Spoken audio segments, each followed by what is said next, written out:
+1 sociology ജയിക്കാൻ വേണ്ടി മാത്രമല്ല പഠിക്കേണ്ടത്, കൂടുതൽ മാർക്ക് വാങ്ങാൻ വേണ്ടിയിട്ട് തയ്യാറാക്കിയ വീഡിയോ ആണിത്. ഇതിലെ 1 വേർഡ് ക്വസ്റ്റ്യൻ ഉണ്ട്. കഴിഞ്ഞ 8 വർഷത്തെ 1 വേർഡ് ക്വസ്റ്റ്യൻ ഉണ്ട്. അപ്പോൾ തന്നെ 10 മാർക്ക് ലഭിച്ചു. മാച്ച് ദ ഫോളോവിങ് ഉണ്ട്, 5 മാർക്ക് കിട്ടി, 15 മാർക്കായി. 2 മാർക്കിനുള്ള ചോദ്യങ്ങൾ നാം ചർച്ച ചെയ്യുന്നു. അങ്ങനെ തന്നെ 24 ജയിച്ചു, അപ്പോൾ തന്നെ ജയിച്ചു. എസ് ടൈപ്പ് ക്വസ്റ്റ്യൻ ചർച്ച ചെയ്യും. പ്രധാനപ്പെട്ട ചോദ്യങ്ങൾ മുഴുവൻ ചർച്ച ചെയ്യും. വേണമെങ്കിൽ പാർട്ട് 2 കൂടി നാം എന്ത് ചെയ്യും. അപ്പോൾ ഇപ്പോൾ തന്നെ ഈ വീഡിയോ നിങ്ങളുടെ ക്ലാസ് ഗ്രൂപ്പുകളിലേക്ക് ഷെയർ ചെയ്യുക, സബ്സ്ക്രൈബ് ചെയ്യുക. എല്ലാവരും പഠിക്കട്ടെ, എല്ലാവരും ജയിക്കട്ടെ. സമൂഹശാസ്ത്ര സങ്കല്പം എന്ന ആശയത്തിൻ്റെ ഉപജ്ഞാതാവായ സമൂഹശാസ്ത്രജ്ഞനെ തിരിച്ചറിയുക. സീറൈറ്റ് മിൽസ് ആണ് സോഷ്യോളജിക്കൽ ഇമാജിനേഷൻ എന്ന സിദ്ധാന്തത്തിൻ്റെ വക്താവ്. Identify the sociologist who propounded the concept of sociological imagination. Answer C Wright Mills. ഇപ്പോൾ 2 മാർക്കിന് എക്സാം ചോദിച്ചിട്ടുണ്ട്. എന്താണ് സാമൂഹിക ഭാവന? സോഷ്യോളജിക്കൽ ഇമാജിനേഷൻ എന്ന് പറയാൻ എന്താ? Theory of C Wright Mills about the relation between the personal problem and the public issues. വ്യക്തിയുടെ പ്രശ്നവും പൊതുപ്രശ്നവും തമ്മിലുള്ള ബന്ധത്തെക്കുറിച്ച് പഠിക്കുന്ന സങ്കല്പമാണ്, പഠനശാഖയാണ് സാമൂഹിക ഭാവന അല്ലെങ്കിൽ സാമൂഹിക സങ്കല്പം. ഇതിൻ്റെ ഉപജ്ഞാതാവ് സീറൈറ്റ് മിൽസ് ആണ്. 1959 അദ്ദേഹം എഴുതിയ ഒരു ഗ്രന്ഥമാണ് സോഷ്യോളജിക്കൽ ഇമാജിനേഷൻ. അദ്ദേഹം ഒരു അമേരിക്കൻ സോഷ്യോളജിസ്റ്റാണ്. മാത്രമല്ല, സാമൂഹിക ഭാവന എന്ന് പറയുന്നത് ഒരു കാര്യത്തെ സാമൂഹ്യപരമായി വീക്ഷിക്കാനുള്ള കഴിവാണ്, sociological പേഴ്സ്പെക്റ്റീവാണ്.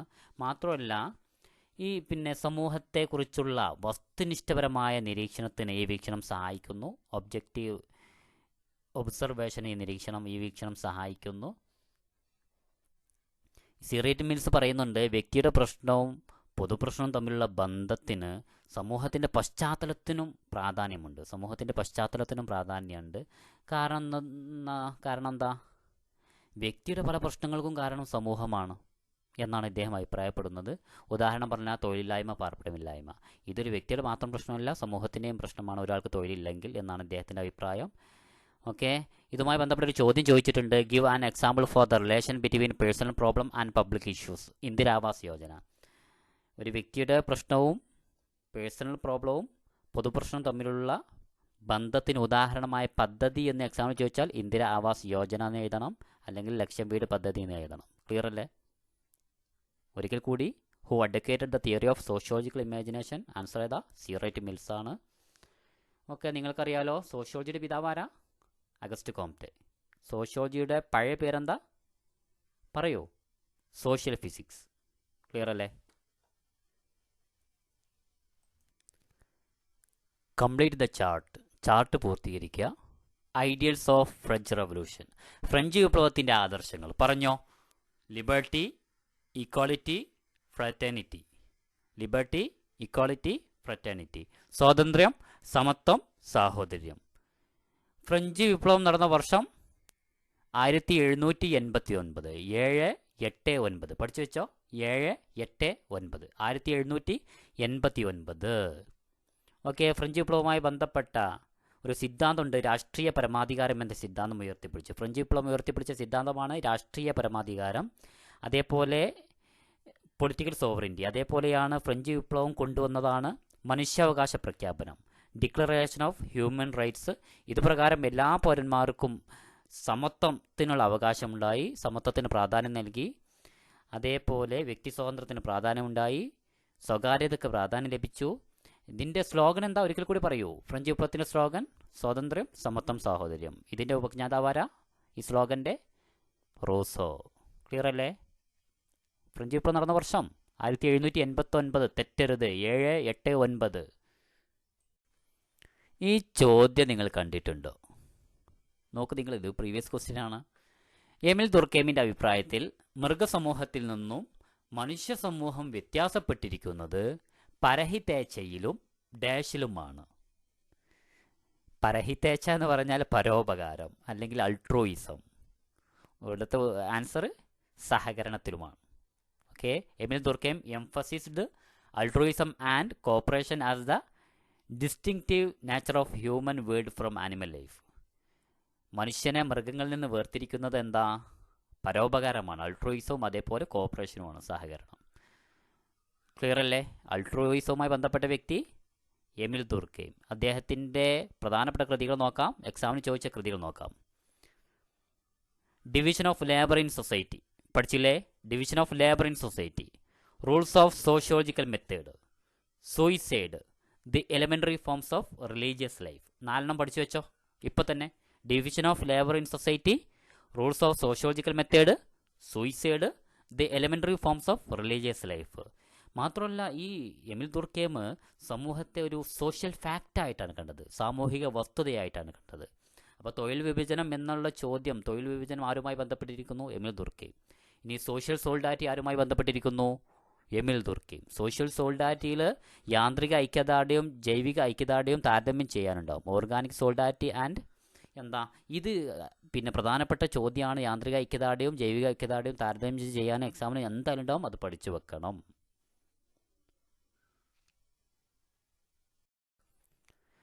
The founder of institutionalized sociology in India is J.S. Gure. ഇന്ത്യയിലെ അക്കാദമിക സോഷ്യോളജിയുടെ പിതാവ് ആരാണ്?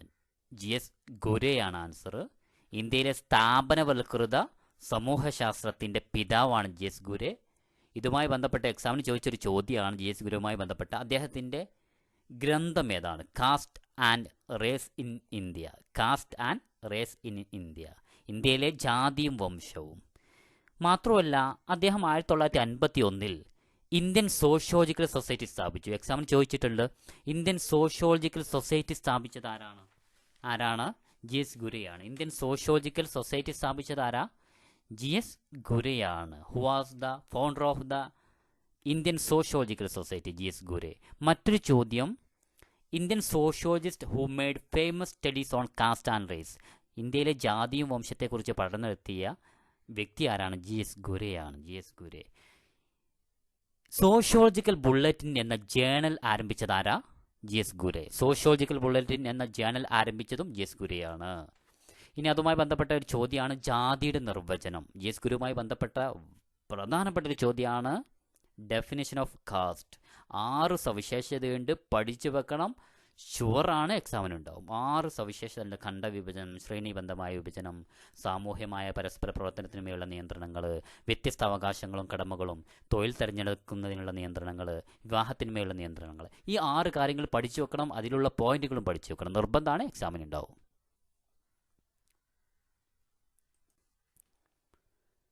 ആദ്യമായി നരവംശാസ്ത്രം ആന്ത്രപ്പോളജിയിൽ സ്വയം പഠനം നടത്തി ദേശീയവും അന്തർദേശീയവുമായിട്ടുള്ള അംഗീകാരം നേടിയെടുത്ത പണ്ഡിതന്മാരാണ്? L.K. അനന്തകൃഷ്ണ അയ്യരാണ്. ആദ്യമായി ആന്ത്രപ്പോളജി സ്വയം പഠിക്കുകയും ദേശീയ അന്തർദേശീയ അംഗീകാരം നേടിയെടുത്ത പണ്ഡിതന്മാരാണ്? L.K. അനന്തകൃഷ്ണ അയ്യരാണ്. അദ്ദേഹവുമായി ബന്ധപ്പെട്ട ഒരു ചോദ്യമാണ്. ഇദ്ദേഹം കൊച്ചി രാജ്യത്തെ ഒരു കോളേജ് അധ്യാപകനായിരുന്നു, മഹാരാജാസ് കോളേജിലെ അധ്യാപകനായിരുന്നു. ആ സമയത്ത് കൊച്ചി രാജ്യത്തെ ദിവാൻ ഇദ്ദേഹത്തെ ഒരു എത്തനോഗ്രാഫിക് സർവേ നടത്താൻ അദ്ദേഹത്തോട് ആവശ്യപ്പെട്ടു. അപ്പോൾ 1902 കൊച്ചിയിൽ വംശീയ ശാസ്ത്രപരമായ സർവേ നടത്തിയത് ആരാണ്? L.K. അനന്തകൃഷ്ണ അയ്യരാണ്. 1902 കൊച്ചി രാജ്യത്ത് വംശീയ ശാസ്ത്രപരമായ സർവേ, എത്തനോഗ്രാഫിക് സർവേ നടത്തിയത് ആരാ? പറയൂ. L.K. അനന്തകൃഷ്ണ അയ്യരാണ്. പഠിച്ചു വെച്ചില്ലേ? ക്ലിയർ അല്ലേ? അദ്ദേഹത്തിന് തേടി ധാരാളം ബഹുമതികൾ വന്നിട്ടുണ്ട്. റാവു ബഹദൂർ, ദിവാൻ ബഹദൂർ എന്ന പട്ടങ്ങളൊക്കെ അദ്ദേഹത്തിന് ലഭിച്ചിട്ടുണ്ട്. ട്രയാങ്കുലേഷൻ, ത്രികോണമാപനവുമായി ബന്ധപ്പെട്ട ഒരു ചോദ്യമാണ്. അപ്പോൾ എക്സാമിന് ഇത് 1 മാർക്കിന് മാത്രമല്ല ചോദിക്കുക, എന്താണ് ത്രികോണമാപനം എന്ന് ചോദിക്കാം. അപ്പോൾ ഈ ചോദ്യം പഠിച്ചു വെക്കണം. അതായത് നേരത്തെ ഞാൻ പറഞ്ഞത്, ചോദ്യം പഠിച്ചു വെക്കണം. എന്നാലാണ് ഇത് 1 മാർക്കിനുള്ള ചോദ്യം മാത്രമല്ല ചർച്ച ചെയ്യുന്നത്. ചോദ്യം പഠിച്ചു വെച്ചാൽ 2 മാർക്ക് കിട്ടും കേട്ടാ. ഉദാഹരണം, ത്രികോണമാപനം എന്ന് പറഞ്ഞാൽ എന്താ? അങ്ങനെ ചോദിക്കും ചിലപ്പോൾ. അപ്പോൾ അത് പഠിച്ചു വെക്കണം. ഒരു സമൂഹശാസ്ത്ര പഠനത്തിൽ കേസ് സ്റ്റഡിയും സാമൂഹ്യ സർവേയും പഠന രീതികളായി ഉപയോഗിക്കുന്നതിനെയാണ് ട്രയാങ്കുലേഷൻ എന്ന് പറയുന്നത്. Using case study along with social survey as the method of study for a particular research is known as triangulation, ത്രികോണമാപനം. അപ്പോൾ ത്രികോണമാപനം എന്ന എക്സാമിന് ഇങ്ങനെയും ചോദിച്ചിട്ടുണ്ട്. എന്താണ് ത്രികോണമാപനം? Technique of using more than one method for research is known as triangulation. ഒരു ഗവേഷണത്തിൽ ഒന്നിൽ കൂടുതൽ മെത്തേഡുകൾ ഉപയോഗിക്കുന്ന രീതിയെയാണ് ത്രികോണമാപനം എന്ന് പറയുന്നത്. ഒരു ഗവേഷണത്തിൽ ഒന്നിൽ കൂടുതൽ രീതികൾ, പഠന രീതികൾ ഉപയോഗിക്കുന്നതിനെയാണ് ത്രികോണമാപനം എന്ന് പറയുന്നത്. ക്ലിയർ അല്ലേ? ഈ ചാപ്റ്ററിൽ നിന്ന് ധാരാളം ചോദ്യങ്ങൾ വരാറുണ്ട്. സെൽഫ് റെഫ്ലെക്സിവിറ്റി, സ്വയം പ്രതിഫലനം ചോദിക്കാറുണ്ട്, സെൽഫ് റെഫ്ലെക്സിവിറ്റി ചോദിക്കാറുണ്ട്. അതേപോലെ അത് നമ്മൾ ചർച്ച ചെയ്യും. പിന്നെയോ ഒബ്ജക്റ്റിവിറ്റി ആൻഡ് സബ്ജക്റ്റിവിറ്റി അത് പഠിച്ചു വെക്കണം. വസ്തുനിഷ്ഠയും ആത്മനിഷ്ഠയും, അതേപോലെ പ്രമാണവൽക്കരണം ചോദിച്ചിട്ടുണ്ട്. പിന്നെ ഇതിൽ നിന്ന് എസ്സേ ടൈപ്പ് ക്വസ്റ്റ്യൻ, എന്താണ് ഫീൽഡ് വർക്ക് എന്ന് ചോദിച്ചിട്ടുണ്ട്. ഫീൽഡ് വർക്കിൻ്റെ ഗുണങ്ങളും ദോഷങ്ങളും. ഫീൽഡ് വർക്ക് അല്ലെങ്കിൽ പാർട്ടിസിപ്പൻ്റ് ഒബ്സർവേഷൻ എന്ന് പറയുന്നത് എന്താ? Method of conducting research by living with the people who are being studied by the sociologist. ഒരു സോഷ്യോളജിസ്റ്റ് എന്ത് ചെയ്യുന്നു? അവൻ പഠിക്കുന്ന സമൂഹത്തിൽ പോയി അവരെ കൂടെ ജീവിച്ച് അവരെ കാര്യങ്ങൾ മനസ്സിലാക്കി അവരെ കൂടെ നിന്നുകൊണ്ട് പഠിക്കുന്ന പഠന രീതിയാണ് ഫീൽഡ് വർക്ക് അല്ലെങ്കിൽ പാർട്ടിസിപ്പൻ്റ് ഒബ്സർവേഷൻ എന്ന് പറയും. ഫീൽഡ് വർക്കിൻ്റെ ഉപജ്ഞാതാവാരാണ്? മലിനോസ്കിയാണ്. ഫീൽഡ് വർക്കിൻ്റെ ഉപജ്ഞാതാവാരാണ് മലിനോസ്കി. അതിൻ്റെ ഗുണങ്ങളും ദോഷങ്ങളും എഴുതി വെക്കണം, അതിൻ്റെ പരിമിതികൾ എഴുതി വെക്കണം. ഇനി സോഷ്യോളജിയിൽ ഫീൽഡ് വർക്ക് നടത്തിയ വ്യക്തികളെ പേര് പഠിക്കണം. ആന്ത്രപ്പോളജിയിൽ ഫീൽഡ് വർക്ക് നടത്തിയ വ്യക്തിയുടെ പേര് പഠിക്കണം. ആന്ത്രപ്പോളജി ഫീൽഡ് വർക്ക് നടത്തിയ വ്യക്തി ആരാ? മലിനോസ്കി. ഏത് ദ്വീപിലാ? ട്രോബ്രിയാൻ ദ്വീപ്. റാഡ്ക്ലിഫ് ബ്രൗൺ ആൻഡമാൻ നിക്കോബാർ ദ്വീപിൽ. റാഡ്ക്ലിഫ് ബ്രൗൺ എവിടെ? ആൻഡമാൻ നിക്കോബാർ ദ്വീപ്. ഇവാൻ പ്രിച്ചാർഡ് സുഡാനിലെ Nuer. Franz Boas different American ദ്വീപുകളിൽ. Margaret Mead Samoa.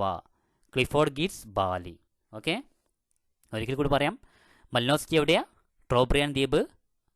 Radcliffe brown Andaman Nicobar ദ്വീപ്. ഇവാൻ പ്രിച്ചാർഡ് സുഡാനിലെ ന്യൂവർ. ഫ്രാൻസ് ബോസ് വിവിധ അമേരിക്കൻ ദ്വീപ്. Margaret Mead Samoa.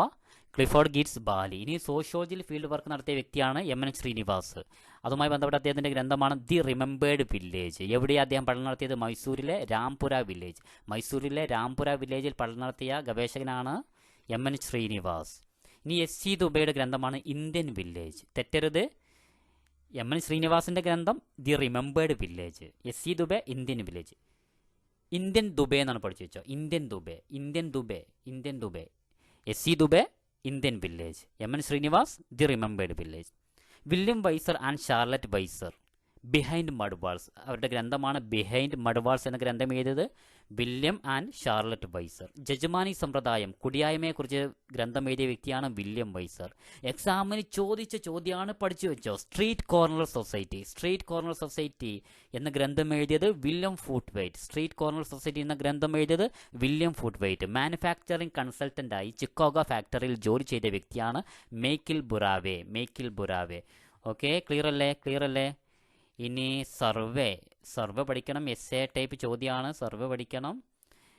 സർവേയുടെ ഗുണങ്ങളും ദോഷങ്ങളും പഠിക്കണം. അഭിമുഖം 2 തരത്തിലുണ്ട്: സ്ട്രക്ചേർഡ്, അൺസ്ട്രക്ചേർഡ്, ചിട്ടപ്പെടുത്തിയതും ചിട്ടപ്പെടുത്താത്തതും. അത് പഠിച്ചു വെക്കണം.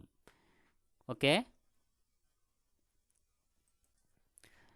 എക്സാമിന് 1 മാർക്കിനും 2 മാർക്കിനും ചോദിച്ച ചോദ്യമാണ് എന്താണ് ജെൻട്രിഫിക്കേഷൻ, കുലീനവൽക്കരണം.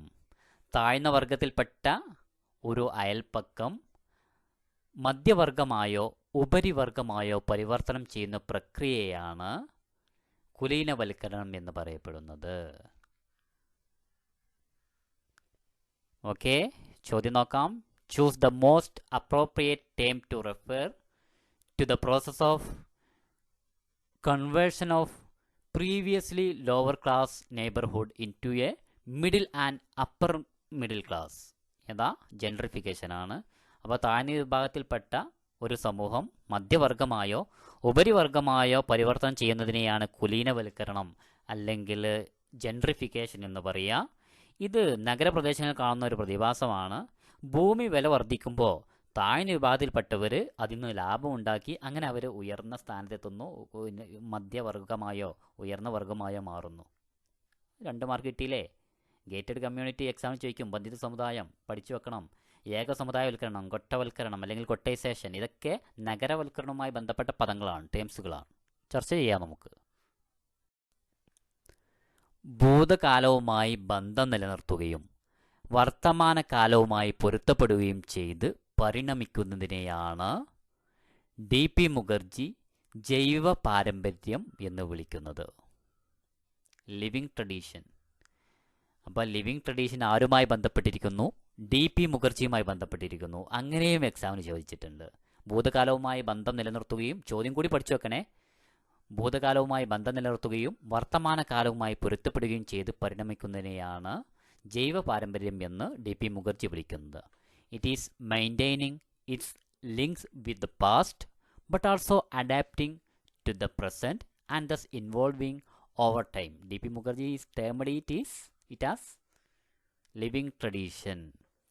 നോക്കാം, എക്സാമിന് ചോദിച്ചൊരു ചോദ്യമാണ്, DP മുഖർജിയുടെ പ്രധാനപ്പെട്ട കൃതി ഏതാണ്? An introduction to Indian music, Indian സംഗീതത്തിനൊരു ആമുഖം. An introduction to Indian music ആരുടെ ഗ്രന്ഥമാണ്? DP മുഖർജിയുടേതാണ്. അപ്പോൾ പാരമ്പര്യത്തെക്കുറിച്ച് പഠിച്ച വ്യക്തി ആരാണ്? DP മുഖർജിയാണ്.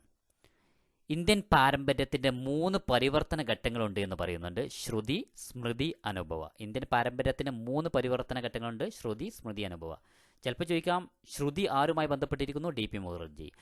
സ്മൃതി ആരുമായി ബന്ധപ്പെട്ടിരിക്കുന്നു? DP മുഖർജി. അനുഭവ ആരുമായി ബന്ധപ്പെട്ടിരിക്കുന്നു? DP മുഖർജി. അങ്ങനെ എക്സാമിന് ചോദിക്കാം കേട്ടോ. എൻ്റെ കുട്ടികളെ, ഇത് എൻ്റെ കൂടെ തന്നെ പഠിച്ചു പോവണേ, പിന്നേക്ക് മാറ്റി വെക്കല്ലേ. ഇതാരെങ്കിലും സബ്സ്ക്രൈബ് ചെയ്യാത്തവരുണ്ട്, ഇപ്പം തന്നെ സബ്സ്ക്രൈബ് ചെയ്യൂ. എല്ലാവരും പഠിക്കട്ടെ, എല്ലാവരും ജയിക്കട്ടെ അല്ലേ, എല്ലാവരിലേക്ക് എത്തട്ടെ. പരീക്ഷ ആകുമ്പോഴേക്ക് സോഷ്യോളജി എല്ലാവരും ജയിക്കും. കേരളത്തിലെ സോഷ്യോളജി ഒരാളും തോൽക്കാൻ പാടില്ല എന്നാണ് നമ്മുടെ ആഗ്രഹം. ചോദ്യം നോക്കാം. മറ്റുള്ളവരുടെ ഇഷ്ടത്തിന് വിരുദ്ധമായി നിങ്ങൾ ആഗ്രഹിക്കുന്ന കാര്യങ്ങൾ മറ്റുള്ളവരെ കൊണ്ട് ചെയ്യിപ്പിക്കാനുള്ള കഴിവിനെയാണ് ശക്തി അല്ലെങ്കിൽ പവർ എന്ന് പറയുന്നത്. മറ്റുള്ളവരുടെ ഇഷ്ടത്തിന് വിരുദ്ധമായ നിങ്ങൾ ആഗ്രഹിക്കുന്ന കാര്യങ്ങൾ മറ്റുള്ളവരെ കൊണ്ട് ചെയ്യിപ്പിക്കാനുള്ള കഴിവിനെയാണ് ശക്തി എന്ന് പറയുന്നത്. The ability to make others do what you want regardless of their will is called power. അപ്പോൾ എക്സാമിന് ഇങ്ങനെയും ചോദിച്ചിട്ടുണ്ട്, മറ്റുള്ളവർ എതിർക്കുമ്പോൾ പോലും സ്വന്തം ഇച്ഛ നടപ്പിലാക്കാനുള്ള വ്യക്തിയുടെ ശ്രമങ്ങളെ ഏത് പേര് വിളിക്കുന്നു? ശക്തി. മറ്റുള്ളവർ എതിർക്കുമ്പോൾ പോലും സ്വന്തം ഇഷ്ടം നടപ്പിലാക്കാനുള്ള വ്യക്തിയുടെയോ സംഘത്തിൻ്റെയോ കഴിവിനെയാണ് ശക്തി എന്ന് പറയുന്നത്. ഇങ്ങനെയും എക്സാമിന് ചോദിക്കാറുണ്ട്, പഠിച്ചു വെച്ചില്ലേ? 3ാമത്തെ ചാപ്റ്ററിലെ ചോദ്യമാണ്, ജനിച്ച കുടുംബത്തെ എന്ത് പേരാണ് വിളിക്കുന്നത്? ദിശാ കുടുംബം. The family of birth is called family of orientation. The family of birth is called family of orientation. ജനിച്ച കുടുംബത്തെ എന്താണ് വിളിക്കുന്നത്? ദിശാ കുടുംബം. ഇനി വിവാഹം ചെയ്തയക്കപ്പെടുന്ന കുടുംബത്തെ എന്താണ് വിളിക്കുക? വിവാഹം ചെയ്തയക്കപ്പെടുന്ന കുടുംബത്തെ ഫാമിലി ഓഫ് പ്രൊക്രിയേഷൻ അല്ലെങ്കിൽ പുനരുൽപാദന കുടുംബം എന്നാണ്. ഫാമിലി ഓഫ് പ്രൊക്രിയേഷൻ എന്ന് പറഞ്ഞാൽ വിവാഹം ചെയ്തയക്കപ്പെടുന്ന കുടുംബത്തിനെയാണ് ഫാമിലി ഓഫ് പ്രൊക്രിയേഷൻ, പുനരുൽപാദന കുടുംബം എന്ന് പറയുക. മോഡൽ എക്സാമിന് ചോദിച്ചില്ല ഈ ചോദ്യം. വിവാഹശേഷം നവവധൂവരന്മാർ വരൻ്റെ വീട്ടിൽ താമസിക്കുന്നു. ഈ കുടുംബത്തെ വിശേഷിപ്പിക്കുന്നതിന് ഏറ്റവും അനുയോജ്യമായ പദം ഏതാണ്? പേട്രി ലോക്കൽ കുടുംബം, മാതൃസ്ഥാനീയ കുടുംബം. അപ്പോൾ കുടുംബത്തിൻ്റെ വ്യത്യസ്ത രൂപങ്ങൾ പഠിച്ചു വെക്കണം. ടൈപ്സ് ഓഫ് ഫാമിലി പഠിച്ചു വെക്കണം. നോക്കാം, ടൈപ്സ് ഓഫ് ഫാമിലി ഒന്ന് ചർച്ച ചെയ്യല്ലേ. ഒന്ന് പേട്രി ലോക്കൽ, മാട്രി ലോക്കൽ. മാതൃസ്ഥാനീയം, പിതൃസ്ഥാനീയം. വധുവരന്മാർ വരൻ്റെ വീട്ടിൽ താമസിക്കുന്നതിനെ പേട്രി ലോക്കൽ എന്ന് പറയുന്നു. വധുവരന്മാർ വിവാഹത്തിന് ശേഷം വധുവിൻ്റെ വീട്ടിൽ താമസിക്കുകയാണെങ്കിൽ മാട്രി ലോക്കൽ, മാതൃസ്ഥാനീയം എന്ന് പറയുന്നു. ഇനി അധികാരം. അധികാരത്തിൻ്റെ അടിസ്ഥാനത്തിൽ കുടുംബത്തെ 2ആയി തരംതിരിച്ചിരിക്കുന്നു. അതോറിറ്റിയുടെ അടിസ്ഥാനത്തിൽ കുടുംബത്തെ 2ആയി തരംതിരിച്ചിരിക്കുന്നു. Matriarchal, patriarchal. മാതൃമേധാവിത്വം, പിതൃമേധാവിത്വം. മാതൃമേധാവിത്വത്തിൽ മാതാവിനാണ് കൂടുതൽ പ്രാധാന്യം. പിതൃമേധാവിത്വത്തിൽ പിതാവിനാണ് കൂടുതൽ പ്രാധാന്യം. ഇനി കുടുംബത്തിൻ്റെ താമസസ്ഥലം പറഞ്ഞു, അധികാരം പറഞ്ഞു. ഇനി വംശപരമ്പര, ലീനേജ്. വംശപരമ്പരയെ അടിസ്ഥാനമാക്കി കുടുംബത്തെ 2ആയി തരംതിരിച്ചിരിക്കുന്നു. Matrilineal, patrilineal. മാട്രിലീനിയൽ എന്ന് പറഞ്ഞാൽ മാതൃദായം, വംശപാരമ്പര്യം മാതാവിലൂടെ നിലനിൽക്കുന്ന കുടുംബത്തെയാണ് മാതൃദായ കുടുംബം എന്ന് പറയുക. ഇനി വംശപരമ്പര പിതാവിലൂടെ ആണെങ്കിൽ അതിന് പിതൃദായം. ദിശാകുടുംബം നേരത്തെ നമ്മൾ പറഞ്ഞില്ലേ, ദിശാകുടുംബം ഒരു വ്യക്തി ജനിച്ച കുടുംബമാണ് ദിശാകുടുംബം. പുനരുൽപാദന കുടുംബമാണെങ്കിലോ ഒരു വ്യക്തി വിവാഹം ചെയ്ത് അയക്കപ്പെടുന്ന കുടുംബമാണ് പുനരുൽപാദന കുടുംബം. ഇനി അണുകുടുംബം, കൂട്ടുകുടുംബം അറിയില്ലേ? അണുകുടുംബം കുടുംബത്തിൻ്റെ ഘടനയെ അടിസ്ഥാനമാക്കി, സ്ട്രക്ചറിനെ അടിസ്ഥാനമാക്കി കുടുംബത്തെ രണ്ടായി തരംതിരിച്ചിരിക്കുന്നു: അണുകുടുംബം, കൂട്ടുകുടുംബം. അല്ലേ? ഇനി അതുമായി ബന്ധപ്പെട്ട് നിങ്ങൾ തെറ്റിക്കാൻ സാധ്യതയുള്ള ചോദ്യമാണ്, കുടുംബത്തിൻ്റെ രൂപങ്ങൾ നിങ്ങളിപ്പോൾ പഠിച്ചു, കുടുംബത്തിൻ്റെ രൂപങ്ങൾ പഠിച്ചു. വിവാഹത്തിൻ്റെ രൂപങ്ങൾ എന്താ? വിവാഹത്തിൻ്റെ രൂപങ്ങൾ 2 രൂപമാണുള്ളത്. ഒന്ന് മോണോഗമി, പോളിഗമി. ഏകവിവാഹം, ബഹുവിവാഹം. Monogamy, polygamy. ഈ പോളിഗമി, ബഹുവിവാഹം 2 രീതിയിലുണ്ട്: പോളിജിനി, പോളിയാൻഡ്രി. ബഹുഭാര്യത്വം, ബഹുഭർത്തൃത്വം. അപ്പോൾ കുടുംബത്തിൻ്റെ രൂപങ്ങളും വിവാഹത്തിൻ്റെ രൂപങ്ങളും തെറ്റിക്കരുത്. ആദ്യം കുടുംബത്തിൻ്റെ രൂപങ്ങൾ പഠിച്ചു വെക്കുക, അല്ലെങ്കിൽ വിവാഹത്തിൻ്റെ രൂപങ്ങൾ എന്ത് പഠിച്ചു വെച്ചാലും വേണ്ടില്ല, എങ്ങോട്ടും ഇങ്ങോട്ടും തെറ്റരുത്. വിവാഹത്തിൻ്റെ രൂപങ്ങളാണെങ്കിൽ മോണോഗമി, വിവാഹത്തിൻ്റെ രൂപങ്ങൾ ഏകവിവാഹം, ബഹുവിവാഹം, പോളിഗമി. ഈ പോളിഗമി 2 രീതിയിലുണ്ട്: പോളിജിനി, പോളിയാൻഡ്രി. ഇതങ്ങോട്ടും ഇങ്ങോട്ടും തെറ്റരുത്. ഇനി പിന്നെ വിവാഹത്തിൻ്റെ നിയമങ്ങളുണ്ട്. വിവാഹത്തിൻ്റെ നിയമങ്ങൾ അതും ചിലപ്പോൾ തെറ്റിക്കും. അങ്ങോട്ടും ഇങ്ങോട്ടും മാറിയാൽ ഒറ്റ മാർക്ക് കിട്ടൂല കേട്ടോ. വിവാഹത്തിൻ്റെ നിയമങ്ങൾ 2 രീതിയിലാണ് വിവാഹത്തിൻ്റെ നിയമങ്ങളുള്ളത്. ഏതൊക്കെയാ? ആർക്കറിയാം? Endogamy, exogamy. സ്വഗണ വിവാഹം, ബഹിർഗണ വിവാഹം. അതും തെറ്റിക്കരുത്. ഇനി ബന്ധുത്വം 2 തരത്തിലുണ്ട്: വൈവാഹിക ബന്ധുത്വം, സഗോത്ര ബന്ധുത്വം. അഫീനൽ കിൻഷിപ്പ്, കോൺസാഗിനസ് കിൻഷിപ്പ്. വൈവാഹിക ബന്ധുത്വം, സഗോത്ര ബന്ധുത്വം. ഇത് ശരിക്കും പഠിച്ചു വെച്ചാൽ എക്സാമിന് ചോദിക്കും, എന്തായാലും ചോദിക്കും. ഈ ഭാഗത്തു നിന്ന് ചോദ്യം ഉറപ്പാണ്. പഠിച്ചു വെച്ചോ. Types of family, types of marriage, types of kinship, അതേപോലെ വിവാഹ നിയമങ്ങൾ. ഇത് തെറ്റരുത്, പഠിച്ചു വെച്ചോ. സാമൂഹ്യ നിയന്ത്രണത്തെ പ്രബല വിഭാഗങ്ങൾ സമൂഹത്തിലെ മറ്റുള്ളവരുടെ മേൽ തങ്ങളുടെ നിയന്ത്രണം അടിച്ചേൽപ്പിക്കുന്നതിനുള്ള ഒരു സംവിധാനമായി സംഘട്ടന വീക്ഷണം. ഈ ചോദ്യം പിന്നെ ഈ സംഘട്ടന വീക്ഷണം എപ്പോഴും കോൺഫ്ലിക്റ്റ് വ്യൂ അല്ലെങ്കിൽ കോൺഫ്ലിക്റ്റ് പെർസ്പെക്റ്റീവ് എപ്പോഴും ഇങ്ങനെ ആയിരിക്കും. പ്രബല വിഭാഗങ്ങൾ സമൂഹത്തിൻ്റെ അവരുടെ അവകാശങ്ങളും അവരുടെ അധികാരങ്ങൾ താഴ്ന്ന വിഭാഗത്തിന് മേൽ അടിച്ചേൽപ്പിക്കുന്നു. ഇങ്ങനെയായിരിക്കും സംഘടനപരമായിട്ടുള്ള വീക്ഷണം ഉണ്ടാകുക. അതെങ്കിലും പഠിച്ചു വെക്കുക. അപ്പോൾ സോഷ്യൽ കൺട്രോളുമായി ബന്ധപ്പെട്ട ചോദ്യം എക്സാമിന് എസ്എ വരെ ചോദിച്ചിട്ടുണ്ട്. എന്താണ് സോഷ്യൽ കൺട്രോൾ, സാമൂഹിക നിയന്ത്രണം എന്നാൽ എന്ത് എന്നുള്ള ചോദിക്കുക. അത് ഇപ്പോൾ ശരിക്കും പഠിച്ചു വെക്കണം. അപ്പോൾ ഇവിടെ എന്താ? Social control seen as a mechanism to impose the control of dominant social classes on the rest of the society is conflict പെർസ്പെക്റ്റീവ.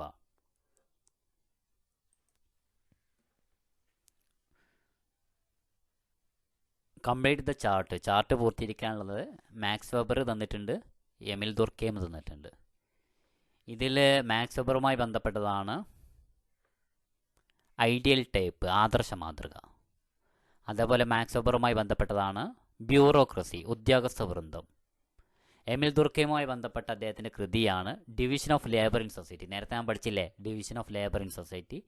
The elementary forms of religious life ആരുമായി ബന്ധപ്പെട്ടതാണ് എമിൽ ദുർക്കേം. ഓക്കെ. മാക്സ് വെബറിൻ്റെ പ്രധാനപ്പെട്ട ഗ്രന്ഥങ്ങൾ ഏതൊക്കെ? എക്സാമിന് ചോദിച്ച ഗ്രന്ഥമാണ് the Protestant ethic and the spirit of capitalism. കഴിഞ്ഞ model എക്സാമിന് ചോദിച്ചു എങ്ങനെയാ മതവുമായി ക്യാപിറ്റലിസത്തിന് ബന്ധമുണ്ടോ, അല്ലെങ്കിൽ മതവുമായി മുതലാളിത്ത വ്യവസ്ഥയ്ക്ക് ബന്ധമുണ്ടെന്ന് പറഞ്ഞ സോഷ്യോളജിസ്റ്റ് ആരാണ്? ആൻസർ ഏതാ? Max Weber. അദ്ദേഹത്തിൻ്റെ അതുമായി ബന്ധപ്പെട്ട ഗ്രന്ഥമേതാ? The Protestant ethic and the spirit of capitalism. ഇതാണ് എപ്പോഴും എക്സാമിന് ചോദിക്കുക. അതേപോലെ അദ്ദേഹത്തിൻ്റെ മറ്റു ഗ്രന്ഥങ്ങളാണ് the city, the religious of India. ഇതൊക്കെ ചോദിക്കാറില്ല. നോക്കാം. ഇനി അതിൽ പ്രധാനപ്പെട്ട മാക്സ് വെബറുമായി ബന്ധപ്പെട്ട ഷുവർ ചോദ്യമാണ് ബ്യൂറോക്രസി എന്ന് പറഞ്ഞാൽ എന്താണ്? അതിൻ്റെ 5 സവിശേഷതകൾ നിർബന്ധമായി പഠിച്ചു വെക്കണം. ബ്യൂറോക്രസി 5 സവിശേഷതകൾ ഉറപ്പാണ്, എഴുതി വെച്ചോ. ഉറപ്പാണ്, പഠിച്ചു വെച്ചോ, എഴുതി പഠിച്ചോ, എക്സാമിന് ഉണ്ടാവും. The group to which we are not members but identity with is called reference group, സൂചിത സംഘം. നാം അംഗങ്ങളല്ലാത്ത എന്നാൽ താതാത്മ്യം പ്രാപിക്കുന്ന സംഘങ്ങളാണ് സൂചിത സംഘം. നാം അംഗങ്ങളല്ലാത്ത എന്നാൽ നാം അനുകരിക്കാൻ ആഗ്രഹിക്കുന്ന സംഘമാണ് സൂചിത ഗണം. ഒരു വ്യക്തി മറ്റുള്ള ഒരു ഗണത്തെ നിരീക്ഷിക്കുകയും അവരെ പോലെ ആയിത്തീരാൻ ആഗ്രഹിക്കുകയും അവരുടെ ജീവിത രീതികൾ നമ്മിലേക്ക് അനുകരിക്കുകയും അവരെ പോലെ ആകാൻ ആഗ്രഹിക്കുകയും ചെയ്യുന്നതിനെയാണ് എന്ത് പറയുക? സൂചിത ഗണം അല്ലെങ്കിൽ റെഫറൻസ് ഗ്രൂപ്പ് എന്ന് പറയാം. ഉദാഹരണം പറഞ്ഞാൽ കായിക താരങ്ങളെ അനുകരിക്കുക, സിനിമാ നടന്മാരെ അനുകരിക്കുക. കായിക താരങ്ങളോ സിനിമാ നടന്മാർ ഒരു പിന്നെ ഡ്രസ്സ് ധരിച്ചു, എന്നാൽ അതേപോലെ നമ്മൾ എന്ത് ചെയ്യുക, ഡ്രസ്സ് ധരിക്കുക. അവർ നടത്തത്തിൻ്റെ സ്റ്റൈല് എങ്ങനെയാണ്, വളഞ്ഞിട്ടാണെങ്കിൽ നമ്മളും അതേപോലെ നടക്കുക. ഇതിനെയാണ് സൂചിത സംഘത്തിന് ഉദാഹരണമായിട്ടുള്ള അല്ലെങ്കിൽ റെഫറൻസ് ഗ്രൂപ്പ് എന്ന് പറയുന്നത്.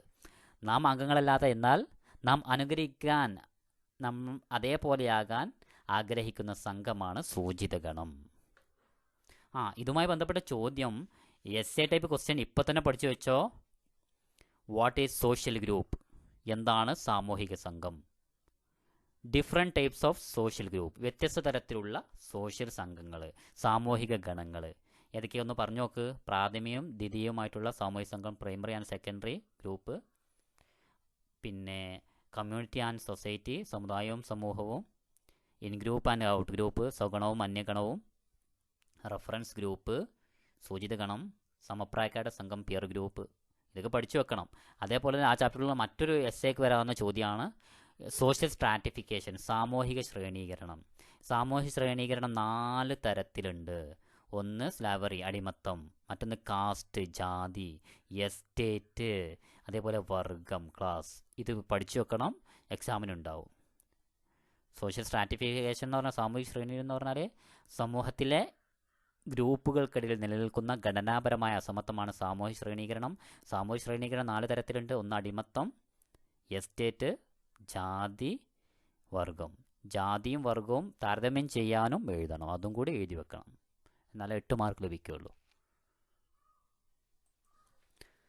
Development of English as a leading international language through its constant inclusion of foreign words into its vocabulary best explains the cosmopolitan nature of English language. മറ്റു ഭാഷകളിൽ നിന്നുള്ള വാക്കുകൾ സ്വന്തം പദസഞ്ചയത്തിൽ തുടർച്ചയായി ഉൾപ്പെടുത്തിക്കൊണ്ട് പ്രബലമായൊരു അന്തർദേശീയ ഭാഷയായി ഇംഗ്ലീഷ് ഭാഷ ഉയർന്നു വന്നത് ഇംഗ്ലീഷ് ഭാഷയുടെ സർവ്വജനീനതയ്ക്ക് ഉദാഹരണമാണ്. മറ്റു ഭാഷകളിൽ നിന്നുള്ള വാക്കുകൾ നമ്മുടെ ഭാഷയിൽ എന്ത് ചെയ്യുക, തുടർച്ചയായി ഉൾപ്പെടുത്തിക്കൊണ്ട് ഇംഗ്ലീഷ് എന്ത് ചെയ്യുക, അന്തർദേശീയ ഭാഷയായി ഉയർന്നു വന്നത് സർവ്വജനീനതയ്ക്ക് ഉദാഹരണമാണ്. അപ്പോൾ കോസ്മോപൊളിറ്റനിസം, അതേപോലെ എത്നോസെൻട്രിസം, ഇത് രണ്ടും പഠിച്ചു വെക്കണം. വംശീയ കേന്ദ്രോത്മുഖത, സർവ്വജനീനത എക്സാമിന് ചോദിക്കും. എന്താ വംശീയ കേന്ദ്രോത്മുഖത എന്ന് പറഞ്ഞാൽ സ്വന്തം സംസ്കാരം മറ്റുള്ളവരുടെ സംസ്കാരത്തേക്കാൾ നല്ലതാണ് എന്നുള്ള ധാരണയാണ് വംശീയ കേന്ദ്രോത്മുഖത. ഈ വംശീയ കേന്ദ്രോത്മുഖതയുടെ നേരെ വിപരീതമാണ് സർവ്വജനീനത. അതായത് സർവ്വജനീനതാവാദം മറ്റു സംസ്കാരങ്ങൾക്ക് അവർക്ക് വില കൽപ്പിക്കുന്നുണ്ട്, എല്ലാവരെയും ഉൾക്കൊള്ളുന്നുണ്ട്, മറ്റുള്ളവരുടെ മൂല്യങ്ങളും വിശ്വാസങ്ങളും സ്വന്തം സംസ്കാരത്തിൻ്റെ അടിസ്ഥാനത്തിൽ വിലയിരുത്തുന്നില്ല, എല്ലാവരെയും ആദരിക്കുന്നുണ്ട്. ഇതെന്ത് ചെയ്യണം, പഠിച്ചു വെക്കണം, എക്സാമിന് ചോദിക്കും. വംശീയ കേന്ദ്രോത്മുഖത എന്താണ്, സർവ്വജനീനത, ഇത് തമ്മിലുള്ള വ്യത്യാസങ്ങൾ അങ്ങനെയായിരിക്കും എക്സാമിന് ചോദിക്കുക. Self reflexivity in sociological research means, സമൂഹശാസ്ത്ര ഗവേഷണത്തിൽ സ്വയം പ്രതിഫലനം എന്നതുകൊണ്ട് അർത്ഥമാക്കുന്നത്. ഇതൊരു 5ഓ 6ഓ തവണ എക്സാമിന് ചോദിച്ച ചോദ്യമാണ്. ഞാനിപ്പോൾ ചോദ്യപേപ്പർ നോക്കിയപ്പോൾ പ്രീവിയസ് ക്വസ്റ്റ്യൻ നോക്കിയപ്പോൾ ഒരു 5ഓ 6ഓ തവണ ആവർത്തിച്ച ചോദ്യമാണ് സെൽഫ് റിഫ്ലെക്സിവിറ്റി. ചിലപ്പോൾ ഇങ്ങനെ ചോദിക്കാം, അല്ലെങ്കിൽ 2 മാർക്കിന് എന്താണ് സ്വയം പ്രതിഫലനം, അങ്ങനെയും ചോദിക്കാറുണ്ട്. 2 മാർക്കിന് 1 മാർക്കിന് അത് ചോദിക്കാം. അല്ലെങ്കിൽ ചിലപ്പോൾ വസ്തുനിഷ്ഠതയിൽ പിന്നെ അത് കൈവരിക്കാനുള്ള ഒരു മാർഗ്ഗമാണ് എന്ത്, സ്വയം പ്രതിഫലനം. അങ്ങനെ വസ്തുനിഷ്ഠവുമായി ബന്ധപ്പെട്ട് എഴുതുമ്പോഴും ഇത് എഴുതാൻ പറ്റും. ഓക്കെ, അപ്പോൾ സ്വയം പ്രതിഫലനം എന്ന് പറഞ്ഞാൽ എന്താ, സ്വയം പ്രതിപതനം അല്ലെങ്കിൽ സ്വയം പ്രതിഫലനം എന്ന് പറഞ്ഞാൽ സ്വന്തം ഗവേഷണത്തെ മറ്റുള്ളവരുടെ കണ്ണിലൂടെ നോക്കിക്കാണുന്നതാണ് സ്വയം പ്രതിഫലനം. സ്വന്തം ഗവേഷണത്തെ മറ്റുള്ളവരുടെ കണ്ണിലൂടെ നോക്കിക്കാണുക. ഇപ്പോൾ ഒരു കണ്ണാടി നോക്കുമ്പോൾ മറ്റൊരാളുടെ കണ്ണിലൂടെ എന്ത് ചെയ്യുക, നോക്കിക്കാണുക. അപ്പോൾ ഉദാഹരണം പിന്നെ ഇതുമായി looking as the research through the eyes of others, അല്ലേ? Looking as the research through the eyes of others, സ്വന്തം ഗവേഷണത്തെ മറ്റുള്ളവരുടെ കണ്ണിലൂടെ നോക്കിക്കാണുന്നതിനെയാണ് സ്വയം പ്രതിഫലനം എന്ന് പറയുന്നത്, സെൽഫ് റിഫ്ലെക്സിവിറ്റി എന്ന് പറയുന്നത്. ഈ ഒരു സോഷ്യോളജിസ്റ്റ് സ്വന്തം മനോഭാവങ്ങളും അഭിപ്രായങ്ങളെയും ആത്മപരിശോധനയ്ക്ക് വിധേയമാവണം എന്നാണ് പറയുന്നത്. മാത്രമല്ല ഇത് എക്സാമിന് ചോദിച്ച ചോദ്യം കേട്ടോ. അപ്പോൾ ഇതേപോലെ തന്നെ ഇപ്പോൾ തന്നെ പഠിച്ചോ. in order to conduct a study regarding the higher secondary students in Kerala. A researcher collects data from randomly selected 100 higher secondary students. Identify the most appropriate term to refer to these 100 students. കേരളത്തിലെ higher secondary വിദ്യാർത്ഥികളെക്കുറിച്ച് ഒരു പഠനത്തിനായി ഒരു ഗവേഷകൻ യാദൃച്ഛികമായി തിരഞ്ഞെടുത്ത 100 higher secondary വിദ്യാർത്ഥികളിൽ നിന്ന് വിവരങ്ങൾ ശേഖരിക്കുന്നു. ഈ 100 വിദ്യാർത്ഥികളെ വിശേഷിപ്പിക്കുന്നതിന് ഏറ്റവും അനുയോജ്യമായിട്ടുള്ള പദമാണ് സാമ്പിൾ. അപ്പോൾ സാമ്പിൾ എന്ന് പറഞ്ഞാൽ ഗവേഷകർ തിരഞ്ഞെടുക്കപ്പെട്ട വ്യക്തികളിൽ നിന്ന് മാത്രം വിവരങ്ങൾ ശേഖരിക്കുന്ന രീതിയാണ് സാമ്പിൾ സർവേ, സാമ്പിൾ എന്ന് പറയുന്നത്. അതായത് ഇപ്പോൾ കേരളത്തിലെ ഹയർ സെക്കൻഡറി വിദ്യാർത്ഥികൾ എന്ന് പറയുന്നത് എന്താണ്? പോപ്പുലേഷനാണ്. അപ്പോൾ പഠനവിധേയമാക്കുന്ന മൊത്തം ഗ്രൂപ്പ്, അതായത് കേരളത്തിലെ ഹയർ സെക്കൻഡറി വിദ്യാർത്ഥികൾ പഠനവിധേയമാക്കുന്ന മൊത്തം ഗ്രൂപ്പിന് പറയുന്ന പേരാണ് ജനസംഖ്യ, പോപ്പുലേഷൻ അല്ലെങ്കിൽ സമഷ്ടി. എന്നാൽ ഇതിൽ നിന്ന് തിരഞ്ഞെടുക്കുന്ന വ്യക്തികൾ അടങ്ങുന്ന ഗ്രൂപ്പാണ് സാമ്പിൾ അല്ലെങ്കിൽ പ്രതിരൂപം. ക്ലിയർ അല്ലേ? ഒരിക്കൽ കൂടി പറയാം. ഗവേഷകൻ തിരഞ്ഞെടുക്കപ്പെടുന്ന വ്യക്തികളിൽ നിന്ന് മാത്രം വിവരം ശേഖരിക്കുന്ന രീതിയാണ് സാമ്പിൾ സർവേ. ഇപ്പോൾ കേരളത്തിലെ ഹയർ സെക്കൻഡറി വിദ്യാർത്ഥികളിൽ നിന്ന് മൊത്തത്തിൽ എല്ലാ ഹയർ സെക്കൻഡറി വിദ്യാർത്ഥികൾക്കും പറയുന്നതാണ് ജനസംഖ്യ, പോപ്പുലേഷൻ, സമഷ്ടി. അതിൽ നിന്ന് 100 കുട്ടികൾ, ഇതാണ് സാമ്പിൾ. ആ തിരഞ്ഞെടുക്കപ്പെട്ട ഈ 100 വിദ്യാർത്ഥികൾ, അതിനാണ് സാമ്പിൾ എന്ന് പറയുക. ക്ലിയർ അല്ലേ? മനസ്സിലാവുന്നില്ലേ? Movement from one status or occupation to another is social mobility. ഒരു പദവി അല്ലെങ്കിൽ തൊഴിലിൽ നിന്ന് മറ്റൊരു പദവിയിലേക്കോ തൊഴിലിലേക്കോ ഉള്ള മാറ്റമാണ് സാമൂഹിക ചലനക്ഷമത. ഒരു പദവി അല്ലെങ്കിൽ തൊഴിലിൽ നിന്ന് മറ്റൊരു പദവിയിലേക്കോ തൊഴിലിലേക്കുള്ള മാറ്റത്തിന് എന്ത് പേര് വിളിക്കാം? സാമൂഹിക ചലനക്ഷമത. അടുത്ത ചോദ്യം, cast and race in India. ഇത് ആരുമായി ബന്ധപ്പെട്ടതാണ്? GS ഗുരെ അല്ലേ? അദ്ദേഹത്തിൻ്റെ ഗ്രന്ഥമാണ് caste and race in India. നേരത്തെ നമ്മൾ പഠിച്ചിരുന്നു, ഇന്ത്യയിലെ ജാതിവംശവും. GS ഗുരെ. ലിവിങ് ട്രഡീഷൻ, സജീവ പാരമ്പര്യം, ആരുമായി ബന്ധപ്പെട്ടിരിക്കുന്നു? DP മുഖർജി. DP മുഖർജിയുമായി ബന്ധപ്പെട്ടതാണ് സജീവ പാരമ്പര്യം.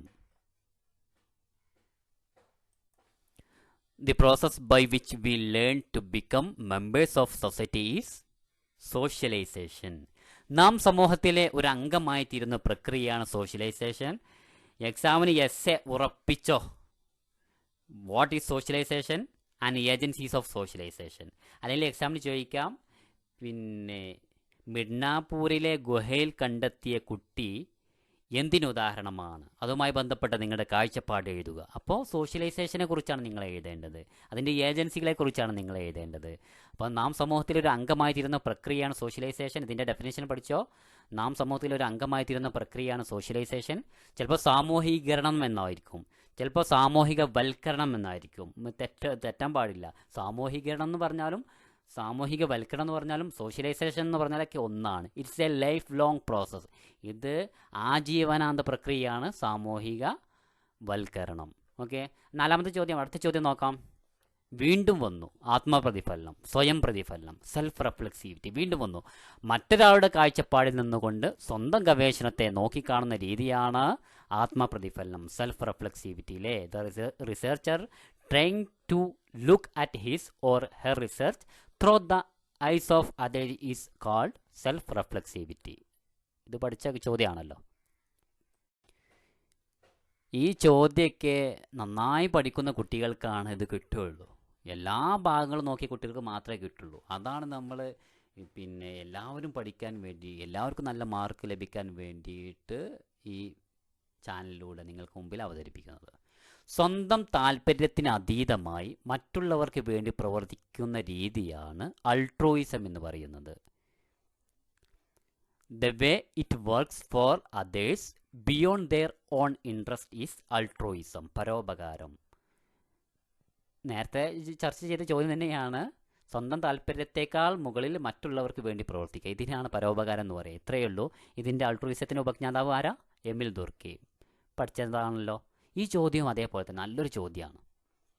Name the Indian sociologist who conducted field work among tribal communities. Confusion ചോദ്യമാണിത്. ഗോത്ര വിഭാഗങ്ങൾക്കിടയിൽ ഫീൽഡ് വർക്ക് നടത്തിയ ഇന്ത്യൻ സോഷ്യോളജിസ്റ്റ് ആരാണ്? ശരത് ചന്ദ്ര റോയ് ആണ്. ഇപ്പോൾ എം.എൻ. ശ്രീനിവാസൊക്കെ ഫീൽഡ് വർക്ക് നടത്തിയിട്ടുണ്ട് മൈസൂരിലെ രാംപുര വില്ലേജിൽ. ചോദ്യം നോക്കൂ നിങ്ങൾ, ഗോത്ര വിഭാഗങ്ങൾക്കിടയിൽ ഫീൽഡ് വർക്ക് നടത്തിയ ഇന്ത്യൻ സോഷ്യോളജിസ്റ്റ് ആരാണ്? ഇതിൽ പിന്നെ ഒരു ഏറ്റവും അപ്രോപ്രിയേറ്റ് ആയിട്ടുള്ളത് ശരത് ചന്ദ്ര റോയിയാണ്. കണ്ട, ഇതൊക്കെ ചിലപ്പോൾ തെറ്റിക്കാൻ സാധ്യതയുള്ള ക്വസ്റ്റ്യനാണ്. ഈ അൾട്രോയിസവും എമിൽ ദുർഗയുമായി ബന്ധപ്പെട്ടിരിക്കുന്നു എന്നുള്ളതും ശരത് ചന്ദ്രയുടെ ഈ ചോദ്യമൊക്കെ. Who introduce the term life chances in sociology? ജീവിതാവസരങ്ങൾ എന്ന പദം സോഷ്യോളജിയിലെ പരിചയപ്പെടുത്തിയ വ്യക്തിയാണ് മാക്സ് വെബർ. ലൈഫ് ചാൻസസ്, ജീവിതാവസരങ്ങൾ എന്ന പദം സോഷ്യോളജിക്ക് പരിചയപ്പെടുത്തിയത് ആരാ? മാക്സ് വെബർ ആണ്. അടുത്തത് കൂട്ടത്തിൽ പെടാത്തത് എഴുതാനാണ്. Sociology, history, biology, economics. ഏത് ആൻസർ? ബയോളജിയാണ്. നിങ്ങൾ ഈ ക്വസ്റ്റ്യൻ നോക്കുമ്പോൾ മലയാളം മാത്രം നോക്കരുത്, ഇംഗ്ലീഷ് കൂടി നോക്കണം, എന്നാലേ നിങ്ങൾക്ക് കുറച്ചും കൂടി എളുപ്പമാവും കേട്ടോ. ചില പദങ്ങളൊക്കെ ഇംഗ്ലീഷിലേ ചോദിക്കുകയുള്ളൂ. അപ്പോൾ ഇംഗ്ലീഷ് കൂടി എന്ത് ചെയ്യണം? നിങ്ങൾ എക്സാമിന് നോക്കുമ്പോൾ മലയാള ചോദ്യങ്ങൾ മാത്രം നോക്കാതെ ഇംഗ്ലീഷ് കൂടി നോക്കണം. അപ്പോൾ സോഷ്യോളജി, ഹിസ്റ്ററി, ബയോളജി, എക്കണോമിക്സ് ഇതിലേതാ? കൂട്ടത്തിൽപ്പെടാത്തത് ജീവശാസ്ത്രമാണ്, ബയോളജിയാണ്. കാരണം എന്താ? സോഷ്യോളജിയും ഹിസ്റ്ററിയും എക്കണോമിക്സൊക്കെ സോഷ്യൽ സയൻസ് സബ്ജക്റ്റുകളാണ് അല്ലേ? അപ്പോൾ sociology, history, economics, psychology, anthropology ഇവ തമ്മിലുള്ള ബന്ധങ്ങളും വ്യത്യാസങ്ങളും പഠിച്ചു വെക്കണം കേട്ടോ. നരവംശാസ്ത്രം, ആന്ത്രപ്പോളജി എന്ന് പറഞ്ഞാൽ എന്താ? സ്റ്റഡി അബൌട്ട് സിമ്പിൾ സൊസൈറ്റീസ്, ലളിത സമൂഹത്തെക്കുറിച്ചുള്ള പഠനമാണ് നരവംശാസ്ത്രം, ആന്ത്രപ്പോളജി. എൽ ക്രോബർ എന്താ പറഞ്ഞത്? സോഷ്യോളജിയും ആന്ത്രപ്പോളജിയും ഇരട്ട സഹോദരിമാരാണ്, ട്വിൻ സിസ്റ്റേഴ്സ് എന്ന് പറഞ്ഞ വ്യക്തിയാണ് ആര്? L Kroeber. അതൊക്കെ അറിയില്ല, അതൊക്കെ പഠിച്ചു വെച്ചിട്ടില്ലേ ഒന്നാമത്തെ ചാപ്റ്ററിന്. Complete the flow chart. Flow chart പൂർത്തീകരിക്കാനുള്ളതാണ്. സിറ്റിസൺഷിപ്പ് റൈറ്റ്സ്, പൗരനെ സംബന്ധിക്കുന്ന അവകാശങ്ങൾ. Civil right, political right, social right. പൗരാവകാശം, രാഷ്ട്രീയ അവകാശം, സാമൂഹിക അവകാശം.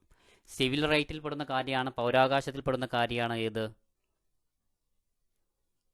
സ്വതന്ത്രമായി ജീവിക്കാൻ, ഫ്രീഡം ഓഫ് ലൈഫ്, സ്വതന്ത്രമായി ജീവിക്കാൻ, ഇഷ്ടമുള്ളിടത്ത് താമസിക്കാനുള്ള അവകാശം, അഭിപ്രായ സ്വാതന്ത്ര്യം, മതസ്വാതന്ത്ര്യം, സമ്പാദിക്കാനുള്ള സ്വാതന്ത്ര്യം. ഇതൊക്കെ പൗരാവകാശത്തിൽപ്പെടുന്ന കാര്യമാണ്.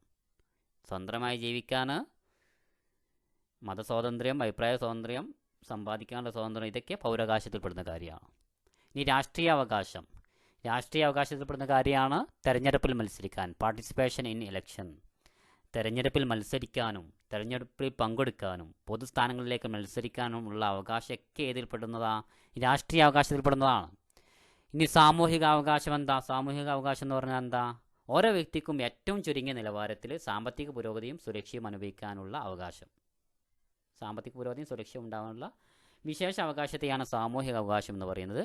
ഉദാഹരണം പറഞ്ഞാൽ ആരോഗ്യ പരിപാലനം, തൊഴിലില്ലായ്മ വേതനം, മിനിമം കൂലി, ഇതൊക്കെയാണ് സാമൂഹിക അവകാശത്തിൽപ്പെടുന്നത്. ഏതൊക്കെ കാര്യങ്ങളാണ്? ആരോഗ്യ പരിപാലനം, തൊഴിലില്ലായ്മ വേതനം, മിനിമം കൂലി എന്നിവ സാമൂഹിക അവകാശത്തിൽപ്പെടുന്ന കാര്യമാണ്. എഗെയിൻ, വീണ്ടും സ്വയം പ്രതിഫലനം. The researcher's ability to observe and analyse oneself, it is called reflexivity, self reflexivity. ഗവേഷകൻ്റെ സ്വയം വിശകലനം ചെയ്യാനും നിരീക്ഷിക്കുന്നതിനുമുള്ള കഴിവിനെയാണ് ഗവേഷകൻ സ്വയം വിശകലനം ചെയ്യാനും നിരീക്ഷിക്കാനുമുള്ള കഴിവിനെയാണ് സ്വയം പ്രതിഫലനം എന്ന് പറയുക. നോക്ക് നിങ്ങൾ ചോദ്യങ്ങൾ സ്വയം പ്രതിഫലനം തന്നെ 2-3 തരത്തിൽ ഇങ്ങനെ ചോദിക്കുന്നത് കണ്ട. വീണ്ടും വീണ്ടും ചോദിച്ച് ഇവർക്കൊരു മടിയില്ലേ അല്ലേ എങ്ങനെ ചോദിക്കാൻ? എല്ലാ എക്സാമിനും ഇതന്നെ ചോദിക്കുക. ഇത് 2 മാർക്കിൻ്റെ ചോദ്യമാണ്. Any 2 examples for man made disaster. 2 മാർക്കിൻ്റെ ചോദ്യമാണ്. മനുഷ്യനിർമ്മിത ദുരന്തങ്ങൾക്ക് ഉദാഹരണമായിട്ടുള്ള 2 കാര്യങ്ങൾ, 2 ദുരന്തങ്ങൾ. മനുഷ്യനിർമ്മിത ദുരന്തങ്ങൾ എഴുതാനാണ്. നിങ്ങൾക്കറിയില്ലേ ഭോപ്പാൽ ദുരന്തം, 1984 നടന്ന ഭോപ്പാൽ ദുരന്തം അറിയില്ലേ? ചെർണോബിലെ ദുരന്തം. അപ്പം തന്നെ 2 മാർക്കായി. ഭോപ്പാൽ ദുരന്തം, അതേപോലെ ചെർണോബിലെ ദുരന്തം. ഇനി എക്സാമിന് ചോദിച്ച ചോദ്യമാണ്, നിങ്ങൾ ഈ ചാപ്റ്ററിൽ നിന്ന് പഠിക്കേണ്ടതാണ്. റിസ്ക് സൊസൈറ്റി, അപകട സാധ്യതയുള്ള സമൂഹം എന്ന് പറഞ്ഞാൽ എന്താണ്? ഇൻസ്റ്റിറ്റ്യൂട്ട് ഫോർ സോഷ്യൽ ഇക്കോളജിയുടെ സ്ഥാപകൻ മുറേ ബുക്ചിൻ. അതേപോലെ എൻവിറോൺമെൻറ്റൽ പ്രോബ്ലംസ്, ഇമ്പോർട്ടൻ്റ് അല്ലെങ്കിൽ പ്രധാനപ്പെട്ട പാരിസ്ഥിതിക പ്രശ്നങ്ങൾ പ്രധാനമായും 5 ഉള്ളത്. വിഭവശോഷണം,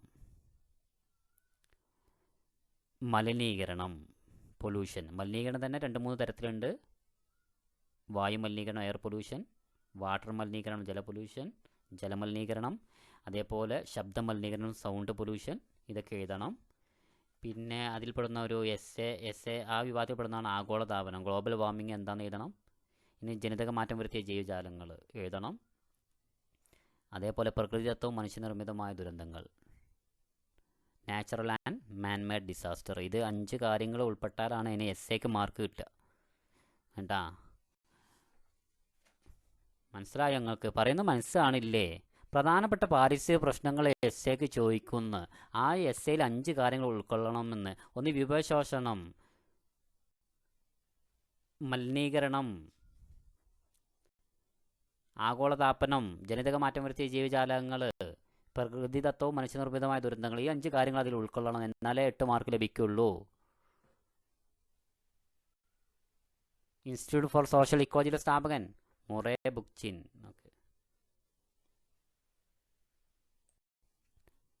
മാച്ച് ദ ഫോളോവിങ്. 5 മാർക്കിൻ്റെ ചോദ്യമാണിത്. ദുർക്കൈമുണ്ട്, ഡാർവിൻ, ഹ്യൂമൻ ആക്ഷൻ, മനുഷ്യപ്രവർത്തനങ്ങൾ, മാത്സ്, DP മുഖർജി. ഇത് എക്സാം എഴുതുമ്പോൾ നിങ്ങൾ ശ്രദ്ധിക്കേണ്ട ഒരു കാര്യം, അറിയുന്നത് ആദ്യം ഇങ്ങനെ എഴുതി പോവാം. ചിലപ്പോൾ നിങ്ങൾക്ക് ഒന്നിൻ്റെ ആൻസർ ചിലപ്പോൾ അറിയില്ല. അറിയുന്നത് ആദ്യം എഴുതി പോയി കഴിഞ്ഞാൽ അവസാനം എന്ത് ചെയ്തോളും, അറിയാത്തത് എല്ലാം കൂടി എടുത്ത് എഴുതിയാൽ അത് ശരിയായിരിക്കും. വേണ്ട, അറിയുന്ന കാര്യങ്ങൾ എടുത്ത് എഴുതാം. ഇപ്പം നിങ്ങളൊന്നും പഠിക്കേണ്ട, കാരണം നിങ്ങൾക്ക് ഞാൻ ഈ ചോദ്യങ്ങൾ തരുന്നുണ്ടല്ലോ, അത് ഇപ്പോൾ തന്നെ പഠിച്ചു വെച്ചോ. അഥവാ ഏതെങ്കിലും മാച്ച് ദ ഫോളോവിങ്ങിന് ചോദ്യം വന്നാൽ ഉള്ള കാര്യം ഞാൻ പറഞ്ഞത്, ഈ ചോദ്യങ്ങളൊന്നും ഒരിക്കലും തെറ്റിക്കും ചെയ്യരുത്. ഈ ഇന്ന് പറഞ്ഞു തന്ന ചോദ്യങ്ങൾ തെറ്റിച്ചാൽ പിന്നെന്തിനാ ഞാൻ ഇത്ര കഷ്ടപ്പെടുന്നത്? മണിക്കൂറുകളുണ്ടാവും ചിലപ്പോൾ ഈ വീഡിയോ. ആദ്യം തന്നെ ഞാൻ അരമണിക്കൂർ എഡിറ്റ് ചെയ്ത് അതന്നെ വോയിസ് റെക്കോർഡ് ചെയ്ത് അത് എന്തോ ഒരു പ്രശ്നം കൊണ്ട് അത് വീണ്ടും കൊളായി. അങ്ങനെ 3/4 മണിക്കൂർ പോയി.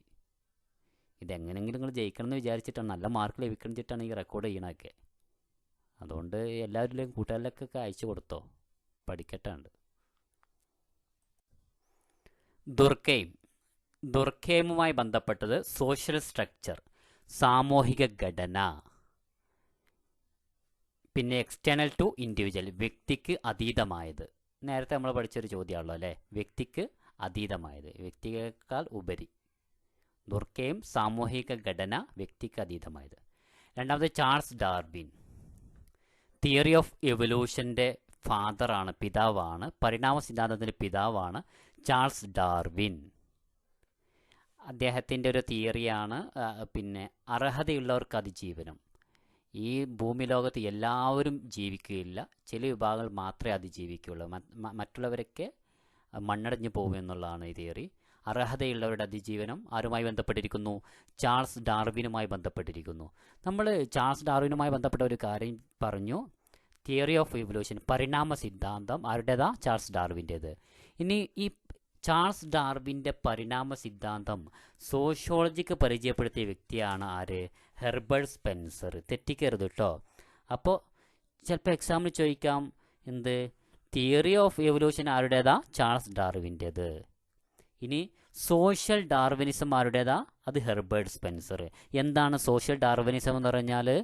പിന്നെ ഈ ചാൾസ് ഡാർവിൻ്റെ തിയറി ഓഫ് എവല്യൂഷൻ ഇതാണ് സോഷ്യോളജിക്ക് പരിചയപ്പെടുത്തിയ, ഇൻട്രൊഡ്യൂസ് ചെയ്ത വ്യക്തിയാണ് ഹെർബർട്ട് സ്പെൻസർ. ഇനി ഹ്യൂമൻ ആക്ഷൻ, മനുഷ്യപ്രവർത്തനങ്ങൾ മൂലമാണ് വനനശീകരണം ഉണ്ടാവുന്നത്. എല്ലാവർക്കും ശരിയാക്കും അല്ലേ? എല്ലാവരും ശരിയാക്കും. വനനശീകരണം ഉണ്ടാവുന്നത്. ആഗോള താപനം, ഗ്ലോബൽ വാർമിംഗ്. നേരത്തെ പ്രധാനപ്പെട്ട പരിസ്ഥിതി പ്രശ്നങ്ങൾ പറഞ്ഞപ്പോൾ 5 കാര്യങ്ങൾ പറഞ്ഞിരുന്നു, അതിൽ ഒന്നാണ് ഗ്ലോബൽ വാർമിംഗ്. അത് സിമ്പിളാണ്. ഇനി കാൾ മാർക്സ് ആരാണ്? കമ്മ്യൂണിസത്തിൻ്റെ പിതാവാണ്. അദ്ദേഹവുമായി ബന്ധപ്പെട്ടതാണ് സയൻറ്റിഫിക് സോഷ്യലിസം, ശാസ്ത്രീയ സോഷ്യലിസം. അദ്ദേഹവുമായി ബന്ധപ്പെട്ട മറ്റൊരു പദങ്ങളാണ് ഇത് കമ്മ്യൂണിസം. അലീനേഷൻ അദ്ദേഹവുമായി ബന്ധപ്പെട്ട പദമാണ്, അന്യവൽക്കരണം. പിന്നെയൊരു പദം പറയൂ, മോഡ് ഓഫ് പ്രൊഡക്ഷൻ, ഉൽപാദന രീതി, അതുമായി ബന്ധപ്പെട്ട പദമാണ്. ഇനിയോ മറ്റൊരു അദ്ദേഹത്തിൻ്റെ ഗ്രന്ഥം പറയൂ. ദാസ് ക്യാപിറ്റൽ, കമ്മ്യൂണിസ്റ്റ് മാനിഫെസ്റ്റോ, ഇതൊക്കെ കാൾ മാർക്സുമായി ബന്ധപ്പെട്ട കാര്യങ്ങളാണ്. ഇനി ഡി പി മുഖർജി, വീണ്ടും ഒന്ന് ഡി പി മുഖർജിയുടേത്. ആൻസർ ഏതാ? ലിവിങ് ട്രഡീഷൻ, സജീവ പാരമ്പര്യം. പിന്നെയോ അനുഭവ അറിയില്ലേ? ഡി പി മുഖർജിയുടേത് ലിവിങ് പാരമ്പര്യം, ലിവിങ് ട്രഡീഷൻ അല്ലേ? നേരത്തെ പറഞ്ഞല്ലോ, നമ്മുടെ ഇന്ത്യൻ പാരമ്പര്യത്തിൻ്റെ 3 പരിവർത്തന തത്വങ്ങളാണ് ശ്രുതി, സ്മൃതി, അനുഭവ. ഇവിടെ അനുഭവമാണ് കൊടുത്തിട്ടുള്ളത്. ക്ലിയർ അല്ലേ?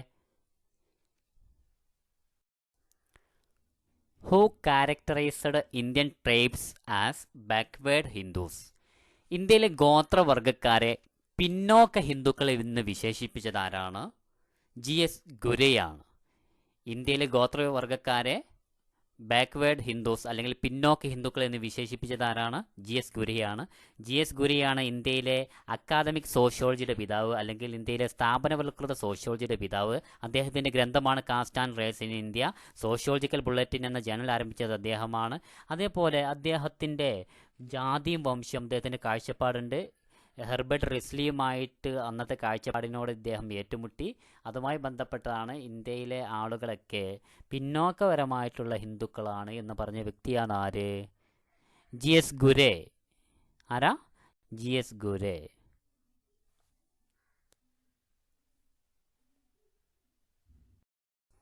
ചോദ്യം നോക്കാം. 2 മാർക്കിനും ചോദിക്കും, 1 മാർക്കിനും ചോദിക്കും. പ്രവേശനവും പുറത്തുപോകലും നിയന്ത്രിക്കുന്നതിനുള്ള മതിലുകളും ഗേറ്റുകളും പണിതുകൊണ്ട് തങ്ങളുടെ ചുറ്റുപാടുകളിൽ നിന്ന് വേറിട്ട് നിൽക്കുന്ന നഗരത്തിലെ സമ്പന്ന അയൽപ്പക്കങ്ങളെ വിശേഷിപ്പിക്കുന്നതിന് ഏറ്റവും അനുയോജ്യമായ പദം കണ്ടെത്തുക. ആൻസർ ബന്ധിത സമുദായങ്ങളാണ്. ഗേറ്റഡ് കമ്മ്യൂണിറ്റിയാണ് ആൻസർ. ഗേറ്റഡ് കമ്മ്യൂണിറ്റി അല്ലെങ്കിൽ ചിലപ്പോൾ കഥകടച്ച സമുദായങ്ങൾ. നിങ്ങൾ പിന്നെ എക്സാം എഴുതുമ്പോൾ ഇംഗ്ലീഷിൻ്റെ ടേം കൂടി നോക്കണം, ഇംഗ്ലീഷ് ചോദ്യം കൂടി നോക്കണം. ഗേറ്റഡ് കമ്മ്യൂണിറ്റി, അപ്പോൾ തന്നെ ആൻസർ കിട്ടും. കഥകടച്ച സമുദായം, ബന്ധിത സമുദായം എന്നൊക്കെ പറയുമ്പോൾ നമുക്ക് പേടിയാണ്. ഗേറ്റഡ് കമ്മ്യൂണിറ്റി എന്ന് പറഞ്ഞാൽ ആൻസർ കിട്ടി. എന്താ ഗേറ്റഡ് കമ്മ്യൂണിറ്റി എന്ന് പറഞ്ഞാൽ? സമ്പന്നമായ അയൽപ്പക്കങ്ങൾ മതിലുകളും കവാടങ്ങളും നിർമ്മിച്ച് അവരുടെ ചുറ്റുപാടുകളിൽ നിന്ന് വേർതിരിച്ച് നിൽക്കുന്നു. ഇതിനെയാണ് ബന്ധിത സമുദായം, ഗേറ്റഡ് കമ്മ്യൂണിറ്റി എന്ന് പറയുന്നത്. അവിടെ അകത്തേക്ക് കടക്കാനും പുറത്തേക്ക് ഇറങ്ങാനും നിയന്ത്രണങ്ങളുണ്ട് അല്ലേ? ഇവർക്ക് ഈ ഗേറ്റഡ് കമ്മ്യൂണിറ്റിയിൽ പെട്ടുന്ന ആളുകൾക്ക് സ്വന്തമായി ജലവിതരണമുണ്ട്, വൈദ്യുതിയുണ്ട്, സുരക്ഷാ സംവിധാനമുണ്ട് അല്ലേ? ഒരു ഫ്ലാറ്റ് എടുത്ത് നോക്കിയാൽ, ഒരു ഫ്ലാറ്റ് ഗേറ്റഡ് കമ്മ്യൂണിറ്റിക്ക് ഉദാഹരണമാണ്. ഒരു ഫ്ലാറ്റ് എല്ലാവർക്കും അങ്ങോട്ട് കയറി ചെല്ലാൻ പറ്റുമോ? ഇല്ല. അവിടെ ഒരു സെക്യൂരിറ്റി ഉണ്ടാവും. ഒരു വില്ല, അവിടെ ഒരു സെക്യൂരിറ്റി ഉണ്ടാവും. എല്ലാവർക്കും അങ്ങോട്ട് പ്രവേശനമില്ല.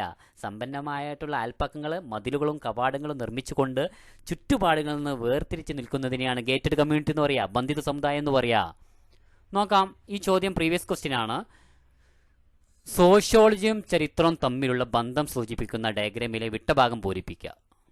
സോഷ്യൽ ഹിസ്റ്ററി, സാമൂഹിക ചരിത്രമാണ് ആൻസർ.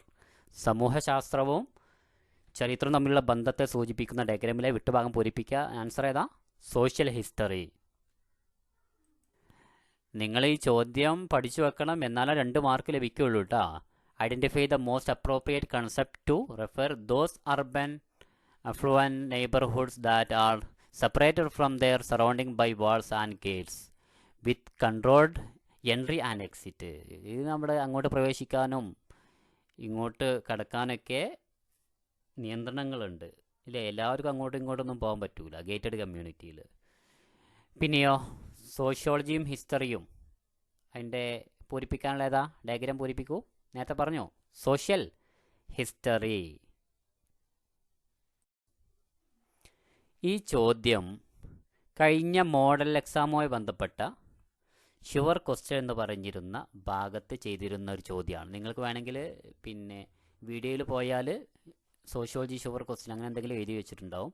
അത് നോക്കിക്കഴിഞ്ഞാൽ എന്താവും, ഈ അക്കോമഡേഷൻ സമരപ്പെടൽ എന്താണെന്ന് ശരിക്കും മനസ്സിലാവും. തന്നിരിക്കുന്ന പ്രസ്താവനയെ സൂചിപ്പിക്കുന്ന പദം തിരഞ്ഞെടുക്കുക.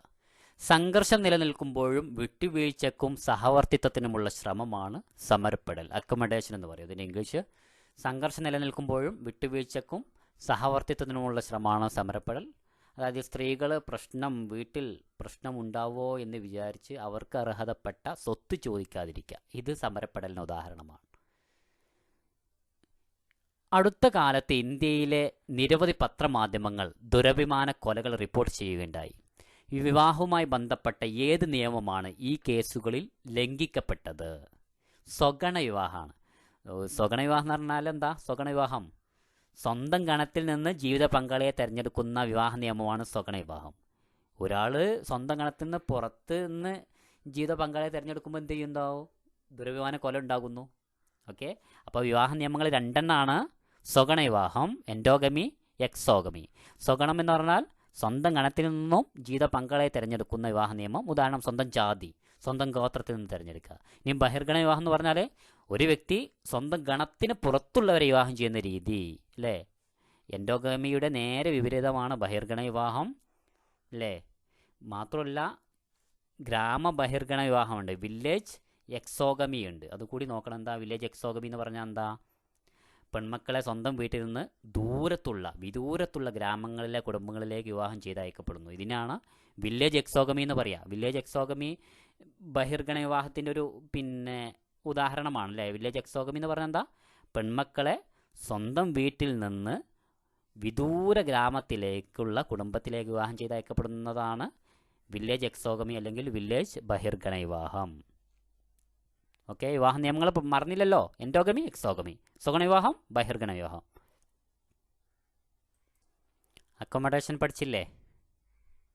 ഓക്കെ, എൻഡോഗമി, എക്സോഗമി വിവാഹത്തിൻ്റെ നിയമങ്ങളാണ്. ബന്ധുത്വം എത്ര തരം? 2 തരം: വൈവാഹിക ബന്ധുത്വം, സഹോദര ബന്ധുത്വം. അഫീനൽ കിൻഷിപ്പ്, കോൺസാഗിനസ് കിൻഷിപ്പ്.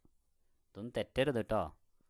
അതേപോലെ വാട്ട് ഈസ് വർക്ക്, എന്താണ് തൊഴിൽ, അതുകൂടി നിങ്ങൾ എന്ത് ചെയ്യണം? പഠിച്ചു വെക്കണം. വേതനം പറ്റുന്ന ഒരു ജോലിയാണ് തൊഴിൽ. അതെങ്കിലും പറയാൻ പറ്റൂല നിങ്ങൾക്ക്, അതെങ്കിലും പഠിച്ചു വെച്ചോ കേട്ടോ. എന്താണ് തൊഴിൽ? തൊഴിലിൻ്റെ ഒരു ഡെഫിനിഷൻ പഠിച്ചോ. Point out the concept introduced by Karl Marx. Karl മാർക്സുമായി ബന്ധപ്പെട്ട ഒരു സങ്കല്പം അന്യവൽക്കരണമാണ്, അലീനേഷനാണ് കാൾ മാർക്സുമായി ബന്ധപ്പെട്ട ടേംസ്. അന്യവൽക്കരണം എന്ന് പറഞ്ഞാൽ അതിൻ്റെ മീൻസ് വേറിടൽ, സെപ്പറേഷൻ എന്നാണ് അർത്ഥം. പിന്നെ 4 തരത്തിൽ അന്യവൽക്കരണമുണ്ട്. മനുഷ്യർ അവർ ജീവിക്കുന്ന പ്രകൃതിയിൽ നിന്ന് അന്യവൽക്കരിക്കപ്പെടുന്നു. പ്രകൃതിയിൽ നിന്ന് മനുഷ്യർ പരസ്പരം അന്യവൽക്കരിക്കപ്പെടുന്നു. അധ്വാന ഫലത്തിൽ നിന്ന് അന്യവൽക്കരിക്കപ്പെടുന്നു. മനുഷ്യർ അവരവരിൽ നിന്ന് അന്യവൽക്കരിക്കപ്പെടുന്നു. അതേപോലെ കാൾ മാർക്സിൻ്റെ മറ്റൊരു ടേമാണ് ഉൽപ്പാദന രീതി, മോഡ് ഓഫ് പ്രൊഡക്ഷൻ. വർഗസമരം, ക്ലാസ് സ്ട്രഗിള്, ഇതൊക്കെ കാൾ മാർക്സുമായി ബന്ധപ്പെട്ട കാര്യങ്ങളാണ്.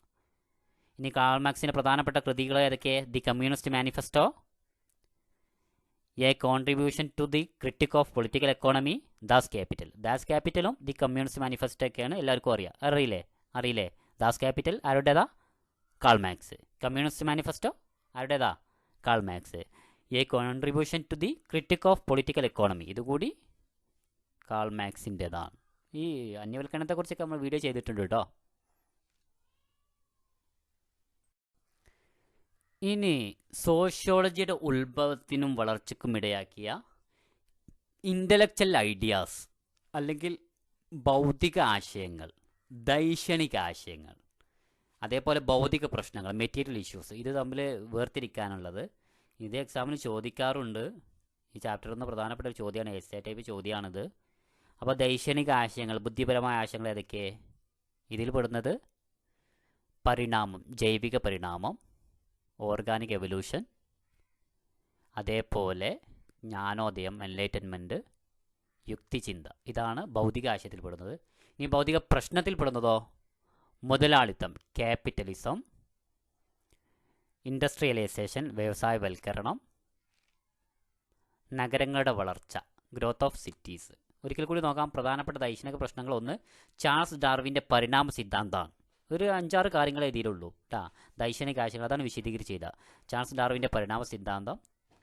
അതേപോലെ ഹെർബർട്ട് സ്പെൻസറിൻ്റെ സോഷ്യൽ ഡാർവിനിസം കൂടി അതിൽ എഴുതണം. അടുത്താണ് ജ്ഞാനോദയം, എൻലൈറ്റൻമെൻറ്റ്. എൻലൈറ്റൻമെൻറ്റ് എന്ന് പറഞ്ഞാൽ എന്താ?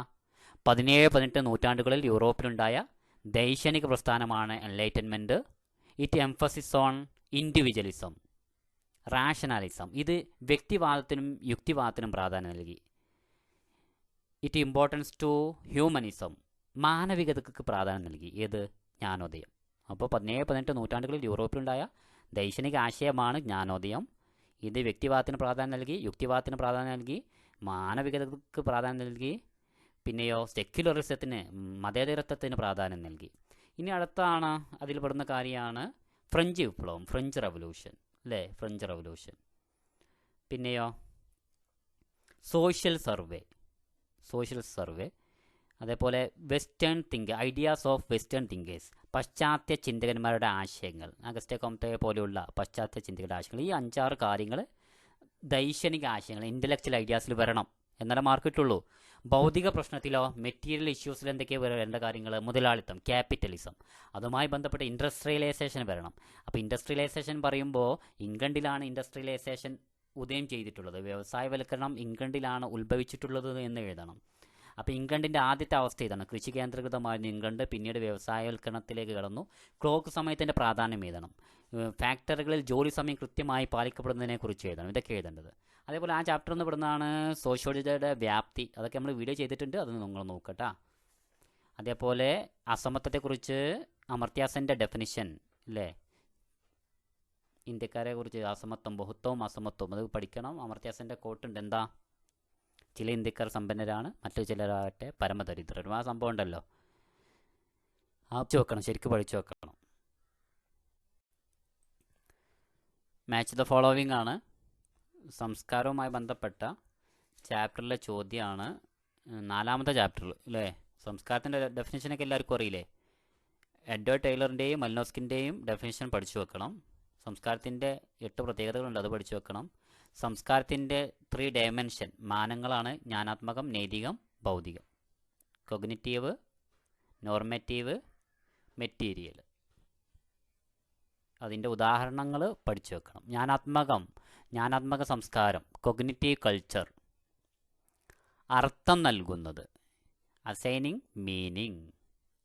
ഉദാഹരണം എന്താ? ജ്ഞാനാത്മകം, നാം കാണുന്നതോ കേൾക്കുന്നതോ ആയ കാര്യങ്ങളെക്കുറിച്ച് ഒരു അവബോധം സൃഷ്ടിച്ചുകൊണ്ട് അവർക്ക് അർത്ഥമേകുന്നതിനെയാണ് ജ്ഞാനാത്മകം എന്ന് പറയുക. ഉദാഹരണം ഇവിടെ കൊടുത്തിട്ടുള്ള ഒരു രാഷ്ട്രീയക്കാരൻ്റെ കാർട്ടൂൺ തിരിച്ചറിയുക, recognising the cartoon of A politician. അല്ലെങ്കിൽ ഒരു സെൽഫോൺ അടിക്കുമ്പോൾ അത് നമ്മുടേതാണെന്ന് തിരിച്ചറിയത് ജ്ഞാനാത്മകമാണ്, അല്ലെങ്കിൽ കൊഗ്നിറ്റീവാണ്. ഇനി നൈതിക സംസ്കാരം. എന്താ നൈതിക സംസ്കാരം എന്ന് പറഞ്ഞാൽ? ഇത് പെരുമാറ്റ നിയമങ്ങളെ സൂചിപ്പിക്കുന്നതാണ്, പെരുമാറ്റച്ചട്ടങ്ങൾ അല്ലേ. പിന്നെയോ ഉദാഹരണം പറഞ്ഞാൽ മറ്റുള്ളവരുടെ കത്തുകൾ തുറക്കാതിരിക്കുക, അതൊരു നല്ലൊരു പെരുമാറ്റ നിയമമാണ്. ഇപ്പോൾ മറ്റുള്ളവരുടെ മെസ്സേജ് നോക്കാതിരിക്കുക, വാട്സപ്പ് മെസ്സേജൊക്കെ മറ്റുള്ളവരുടെ ഫോൺ നോക്കിയിട്ട് നല്ല എന്തൊക്കെയാണ് ഇവർ മെസ്സേജ് അയക്കുന്നത് നോക്കാതിരിക്കുക. അതേപോലെ മരണാനന്തര ചടങ്ങുകൾ നിർവഹിക്കുക. ഇപ്പോൾ മരിച്ച വീട്ടിൽ പോയിട്ട് ആരെങ്കിലും പൊട്ടിച്ചിരിക്കുമോ? ഇല്ല, അതൊരു സംസ്കാരത്തിൻ്റെ ഒരു പെരുമാറ്റച്ചട്ടമാണ്. ഒരു അടങ്ങി ഒതുങ്ങി നല്ലൊരു പക്വത കാണിക്കുക എന്നുള്ളത്. അവിടെ പോയിട്ട് ഇങ്ങനെ കളിച്ച് ചിരിച്ച് അങ്ങോട്ടും ഇങ്ങോട്ടും മരിച്ച് കിടക്കുക അവിടെ ഒരാൾ, അപ്പം ഇങ്ങനെ കളിച്ച് ചിരിച്ച് നമ്മൾ ഇരിക്കുമോ? ഇല്ലല്ലോ. അത് ഓക്കെ. അപ്പോൾ നൈതിക സംസ്കാരത്തിൻ്റെ അവിടെ പെരുമാറ്റച്ചട്ടങ്ങൾ, അതേപോലെ മറ്റുള്ളവരുടെ കത്തുകൾ തുറക്കാതിരിക്കുക, മരണാന്തര ചടങ്ങുകൾ നിർവഹിക്കുക. ഇനി എന്താ? ഭൗതിക സംസ്കാരം, മെറ്റീരിയൽ കൾച്ചർ. ഇതിൽ ഉൾപ്പെടുന്നത് ഭൗതിക വസ്തുക്കൾ ഉപയോഗിച്ചുകൊണ്ടുള്ള ഏതൊരു പ്രവർത്തനവും ഇതിൽ ഉൾപ്പെടുന്നു. ഇവിടെ എന്താ പറയുന്നത്? യന്ത്രങ്ങൾ. ഉദാഹരണം യന്ത്രങ്ങൾ അല്ലേ. പിന്നെയോ ഇൻ്റർനെറ്റ് ചാറ്റിങ്, അതൊക്കെ വരും കേട്ടോ. ഓക്കെ. പിന്നെ ഓക്കെ, ഇനി എന്താ? യന്ത്രങ്ങൾ. കോലം വരക്കാൻ അരിപ്പടി ഉപയോഗിക്കുന്നത്, ഇൻ്റർനെറ്റ് ചാറ്റിങ്. അപ്പോൾ ഉപകരണങ്ങൾ ഉപയോഗിച്ചുകൊണ്ട് എന്തൊക്കെ പ്രവർത്തനങ്ങൾ ഉൾക്കൊള്ളുന്നു അതൊക്കെ ഭൗതിക സംസ്കാരം എന്ന് പറയുന്നു. ഭൗതിക സംസ്കാരം അല്ലേ. സംസ്കാരത്തിൻ്റെ ഭൗതിക തലം എന്ന് പറഞ്ഞാലേ ഉപകരണങ്ങൾ, സാങ്കേതികവിദ്യകൾ, യന്ത്രങ്ങൾ, വാർത്താവിനിമയം, ഇതൊക്കെ mobile phone, ATM, refrigerator, computer, ഇതൊക്കെ ഉൾക്കൊള്ളും. ഇനി ഭൗതികേതരായാൽ നമ്മുടെ വിശ്വാസങ്ങൾ, ആചാരങ്ങൾ, അതേപോലെയുള്ള കാര്യങ്ങളാണ് ഭൗതികേതരത്തിൽ വരിക, നോൺ മെറ്റീരിയലിൽ വരിക. സാംസ്കാരിക ചലനമാദ്യം ചോദ്യം ഉണ്ടാവും, എക്സാമിന് പഠിക്കണം. ഇനി അടുത്തത് സാംസ്കാരിക മാറ്റം. അതിൻ്റെ അനുയോജ്യമായിട്ട് ഏതാ ആൻസർ ഏതാ? എങ്ങനെയാണ് സാംസ്കാരിക മാറ്റങ്ങൾ ഉണ്ടാകുന്നത്? 2 രീതിയിൽ സാംസ്കാരിക മാറ്റങ്ങൾ ഉണ്ടാകുന്നുണ്ട് എന്നൊക്കെ നമ്മൾ പഠിച്ചില്ലേ? പറയൂ. അതുമായി ബന്ധപ്പെട്ടത് പരിണാമം. പിന്നെ വിപ്ലവം. പരിണാമം എന്ന് പറഞ്ഞാൽ സാവധാനത്തിലുള്ള മാറ്റമാണ്, വിപ്ലവം എന്ന് പറഞ്ഞാൽ പെട്ടെന്നുള്ള മാറ്റമാണ്. ഇനി വംശീയ കേന്ദ്രോത്മുഖത, എത്നോസെൻട്രിസം. സാംസ്കാരിക ഔന്നത്യബോധമാണ്, sense of cultural superiority. Arianism. എന്താണ് വംശീയ കേന്ദ്രോത്മകത പറഞ്ഞാൽ സ്വന്തം സംസ്കാരമാണ് മറ്റുള്ള സംസ്കാരത്തേക്കാൾ ഉയർന്നത് എന്നുള്ള ചിന്തയാണ്. ഉദാഹരണം പറഞ്ഞാൽ മക്കള പ്രഭുവിൻ്റെ ആ തോട്ട് എഴുതാം. അല്ലെങ്കിൽ Hitler, your culture is not good, my culture is good. നിങ്ങളുടെ കൾച്ചർ ശരിയില്ല, മോശമാണ്, എൻ്റെ കൾച്ചർ നല്ലതാണ്. ഹിറ്റ്ലർ അതാ പറഞ്ഞത്. എൻ്റെ കൾച്ചർ സൂപ്പറാണ്, ഞങ്ങളുടെ സംസ്കാരം ഞങ്ങൾ സൂപ്പറാണ്, പക്ഷേ മറ്റുള്ള കൾച്ചർ ഒന്നും ശരിയില്ല എന്നുള്ളതാണ് ഹിറ്റ്ലർ പറഞ്ഞത് അല്ലേ. ഇതിനാണ് വംശീയ കേന്ദ്രോത്മകത പറയുന്നത്. സ്വന്തം സംസ്കാരമാണ് നല്ലത്, മറ്റുള്ള സംസ്കാരಕ್ಕೆ മോശമുള്ള ചിന്തയാണ് വംശീയ കേന്ദ്രോത്മകത. ഓക്കെ, മനസ്സിലായില്ലേ? മനസ്സിലാവുന്നുണ്ടല്ലോ. വീണ്ടും വന്നു. Aim of sociological imagination of C Wright Mills is to link the personal troubles and public issues. C Wright മിൽസിൻ്റെ സമൂഹശാസ്ത്ര സങ്കല്പത്തിൻ്റെ ലക്ഷ്യം വ്യക്തിയുടെ പ്രശ്നങ്ങളെ സാമൂഹ്യ പ്രശ്നങ്ങളുമായി ബന്ധിപ്പിക്കുക. വ്യക്തിയുടെ പ്രശ്നവും പൊതുപ്രശ്നവും തമ്മിലുള്ള ബന്ധത്തെക്കുറിച്ച് സി റൈറ്റ് മിൽസ് പറഞ്ഞ സങ്കല്പമാണ് സോഷ്യോളജിക്കൽ ഇമാജിനേഷൻ അല്ലേ. അടുത്ത ചോദ്യം, വിവാഹത്തിൻ്റെ നിയമങ്ങൾ. Rules of marriage, endogamy, exogamy, സ്വഗണ വിവാഹം, ബഹിർഗണ വിവാഹം. ഇനി ടൈപ്സ് ഓഫ് കിൻഷിപ്പ് ഏതാ? ബന്ധുത്വത്തിൻ്റെ വ്യത്യസ്ത തരം ഏതാ? ബന്ധുത്വം, വൈവാഹിക ബന്ധുത്വം, പിന്നെ സഗോത്ര ബന്ധുത്വം അല്ലേ. അഫീനൽ കിൻഷിപ്പ്, കോൺസാഗിനസ് കിൻഷിപ്പ്. ഇനി വിവാഹത്തിൻ്റെ രൂപങ്ങൾ ഏതാ? തെറ്റരുത്. വിവാഹത്തിൻ്റെ നിയമങ്ങൾ എൻഡോഗമി, എക്സോഗമി. വിവാഹത്തിൻ്റെ നിയമങ്ങൾ എൻഡോഗമി, എക്സോഗമി. വിവാഹത്തിൻ്റെ രൂപങ്ങൾ ടൈപ്സ് ഓഫ് മാരേജോ പറയൂ? Monogamy, polygamy. ഏകവിവാഹം, ബഹുവിവാഹം. ഈ ബഹുവിവാഹം രണ്ട് തരത്തിലുണ്ട്, പോളിജിനി, പോളിയാൻഡ്രി അല്ലേ. ഇനി സീരിയൽ മോണോഗമി എന്ന് പറഞ്ഞാൽ അനുക്രമ ഏകവിവാഹം എന്ന് പറഞ്ഞാൽ എന്താ? അതുകൂടി പഠിച്ചു വെക്കണം. എന്താ കഴിഞ്ഞ എക്സാമിന് ചോദിച്ചില്ലേ അനുക്രമ ഏകവിവാഹം എന്ന് പറഞ്ഞാൽ എന്താ, സീരിയൽ മോണോഗമി എന്ന് പറഞ്ഞാൽ എന്താ? പറയൂ, പറഞ്ഞു നോക്കൂ നിങ്ങൾ. വിവാഹമോചനത്തിന് ശേഷമോ അല്ലെങ്കിൽ മരണത്തിന് ശേഷമോ വീണ്ടും വിവാഹം ചെയ്യാനുള്ള അധികാരം ഒരാൾക്കുണ്ട്. വീണ്ടും ഒരാളെ മാത്രം വിവാഹം ചെയ്യാനുള്ള അധികാരത്തിനെയാണ് സീരിയൽ മോണോഗമി എന്ന് പറയുക. ബിഹൈൻഡ് മഡ് എന്ന ഗ്രന്ഥം എഴുതിയത് William Wiser and Charlotte Wiser. നേരത്തെ പറഞ്ഞിരുന്ന ചോദ്യമാണല്ലേ, behind mud William Wiser and Charlotte Wiser. പഠിച്ചതല്ല നിങ്ങൾ? ജജ്മാനി സിസ്റ്റത്തെക്കുറിച്ച് പഠനം നടത്തിയത് വില്യം വൈസർ അല്ലേ. ഇൻ്റർവ്യൂ എന്ന് പറഞ്ഞാൽ എന്താ? A method widely used sociology to collect information ലഭിക്കാൻ വേണ്ടി സോഷ്യോളജി ഉപയോഗിക്കുന്ന ഒരു മാർഗ്ഗമാണ് ഇൻ്റർവ്യൂ അല്ലേ. അതറിയാം. ഇന്ത്യൻ വില്ലേജ് ആരുടേതാ? S C Dube. Indian village, Indian Dube. Indian ദുബെയുടെ എസ് സി ദുബെയുടെ ഗ്രന്ഥമാണ് Indian village. The remembered village, M N Srinivas. Street corner society, William Foote Whyte. The golden bough, James Frazer. The golden bough കുറേ പ്രാവശ്യം ചോദിച്ചിട്ടുണ്ട്, James Frazer. 3 dimensions of culture. സംസ്കാരത്തിൻ്റെ 3 മാനങ്ങളാണ് cognitive, normative, material. നേരത്തെ പറഞ്ഞല്ലോ, cognitive ജ്ഞാനാത്മകം, normative നൈതികം, material ഭൗതികം. ഉദാഹരണങ്ങൾ കൂടി പഠിച്ചു വെക്കണേ. നിങ്ങൾ ശ്രദ്ധിക്കുന്നുണ്ടോ? വീണ്ടും ആവർത്തിച്ച് തന്നെ ചോദിക്കണുണ്ടോ? ഇതൊക്കെ ഓരോ പ്രാവശ്യത്തിൽ കഴിഞ്ഞ വർഷമൊന്നും ചോദിച്ചു, അതിന് 2 വർഷങ്ങൾ മുമ്പ് അതേ ചോദ്യം വീണ്ടും ചോദിച്ചു. അങ്ങനെയാണ് ഇതിൻ്റെ ഒരു ട്രിക്ക് എന്ന് പറയുന്നത്. എന്നാലും സോഷ്യോളജി എല്ലാ ഭാഗവും പ്രധാനപ്പെട്ടതാണ്, എല്ലാ ഭാഗവും നോക്കണം. ഓരോ ഹെഡിങ് നോക്കുക, അതിനെക്കുറിച്ച് കുറച്ചെന്തെങ്കിലും കാര്യങ്ങളെങ്കിലും അറിഞ്ഞു വെക്കണം. ഒരു ചോദ്യത്തിന് പോലും ഉത്തരം എഴുതാതിരിക്കരുത്. എല്ലാ ചോദ്യവും അറ്റൻഡ് ചെയ്യുക, എന്തെങ്കിലുമൊക്കെ എഴുതി വെക്കണം. അറിയില്ലെങ്കിൽ പോലും ഇനിയും സമയമുണ്ട്, 4-5 ദിവസമില്ലേ, സുഖമായിട്ട് പഠിക്കാൻ പറ്റും എല്ലാവർക്കും. സമൂഹം വ്യക്തിപരമായ പ്രവർത്തനങ്ങൾക്ക് ഉപരിയാണ് എന്ന് വാദിച്ചത് ദുർക്കെയിം. ആൾട്രോയിസം ആരുമായി ബന്ധപ്പെട്ടതാണ്? ദുർക്കെയിമുമായി ബന്ധപ്പെട്ടതാണ്. ചോദ്യം വീണ്ടും, the ability to make others do what you want regardless of their will is called power. ശക്തി. ഇത് മേധാവിത്വം, അധികാരം, ശക്തി, നിയമസാധുത കാണുമ്പോൾ ശക്തി എഴുതണേ. ശക്തി എന്ന് പറഞ്ഞാൽ മറ്റുള്ളവർ എതിർക്കുമ്പോൾ പോലും സ്വന്തം ഇച്ഛ നടപ്പിലാക്കാനുള്ള വ്യക്തിയുടെയോ സംഘത്തിൻ്റെ കഴിവാണ് ശക്തി എന്ന് പറയുന്നത്, പവർ എന്ന് പറയുന്നത്. Match the following. മൽനോസ്കി നേരത്തെ പറഞ്ഞ ട്രോബ്രിയാൻ ദ്വീപിൽ പഠനം നടത്തിയ വ്യക്തിയാണ്, ഫീൽഡ് വർക്കിൻ്റെ ഉപജ്ഞാതാവാണ്. അതേപോലെ ഫീൽഡ് വർക്ക് എന്ന് പറഞ്ഞാൽ എന്താ? ഒരു സോഷ്യോളജിസ്റ്റ് ഒരു സമൂഹത്തിൽ ജീവിച്ച് ചിലപ്പോൾ മാസങ്ങളാവാം വർഷങ്ങളോ ജീവിച്ച് അവരെക്കുറിച്ച് പഠനക്കുറിപ്പ് തയ്യാറാക്കുന്ന രീതിയാണ് ഫീൽഡ് വർക്ക് എന്ന് പറയുക. അതിൻ്റെ മറ്റൊരു പേരാണ് പാർട്ടിസിപ്പൻ്റ് ഒബ്സർവേഷൻ, പങ്കാളിത്ത നിരീക്ഷണം. നോക്കാം, മലിനോസ്കി ഫീൽഡ് വർക്ക്, പ്രോബ്രിയാൻ ദ്വീപുകൾ. മനുഷ്യനിർമ്മിത മാൻമേഡ് ഡിസാസ്റ്റർ, മനുഷ്യനിർമ്മിതമായ ദുരന്തം ഭോപ്പാൽ ദുരന്തമാണ്. മനുഷ്യനിർമ്മിതമായ ദുരന്തം ഭോപ്പാൽ ദുരന്തമാണ്. ഭോപ്പാൽ ദുരന്തം നടന്ന വർഷം 1984. അതേപോലെ മറ്റൊരു മനുഷ്യനിർമ്മിത ദുരന്തത്തിന് ഉദാഹരണം പറയൂ. ചെർണോബിലെ ദുരന്തം അല്ലേ. മാക്സ് വെബർ വാല്യൂ ന്യൂട്രാലിറ്റി, മൂല്യനിരപേക്ഷത. ഐഡിയൽ ടൈപ്പ്, ആദർശ മാതൃക. പഠിച്ചു വെക്കണേ, മാക്സ് വെബറുമായി ബന്ധപ്പെട്ടതാണ് മൂല്യനിരപേക്ഷതയും ആദർശ മാതൃകയും. എസ് ഗുരേ തദ്ദേശീയ സംസ്കാരം. ബാക്ക്വേർഡ് ഹിന്ദുസ്, പിന്നോക്ക ഹിന്ദുക്കളാണെന്ന് പറഞ്ഞതും ഗോത്രജനതയ്ക്ക് പിന്നോക്ക ഹിന്ദുക്കളാണെന്ന് പറഞ്ഞതും ആരാണ്? എസ് ഗുരയാണ്. ആർ ദേശായി അദ്ദേഹം ഒരു കമ്മ്യൂണിസ്റ്റ് വീക്ഷണം വെച്ച് പുലർത്തുന്ന ആജീവനാന്ത കമ്മ്യൂണിസ്റ്റാണ്. Marxist പെർസ്പെക്റ്റീവാണ്.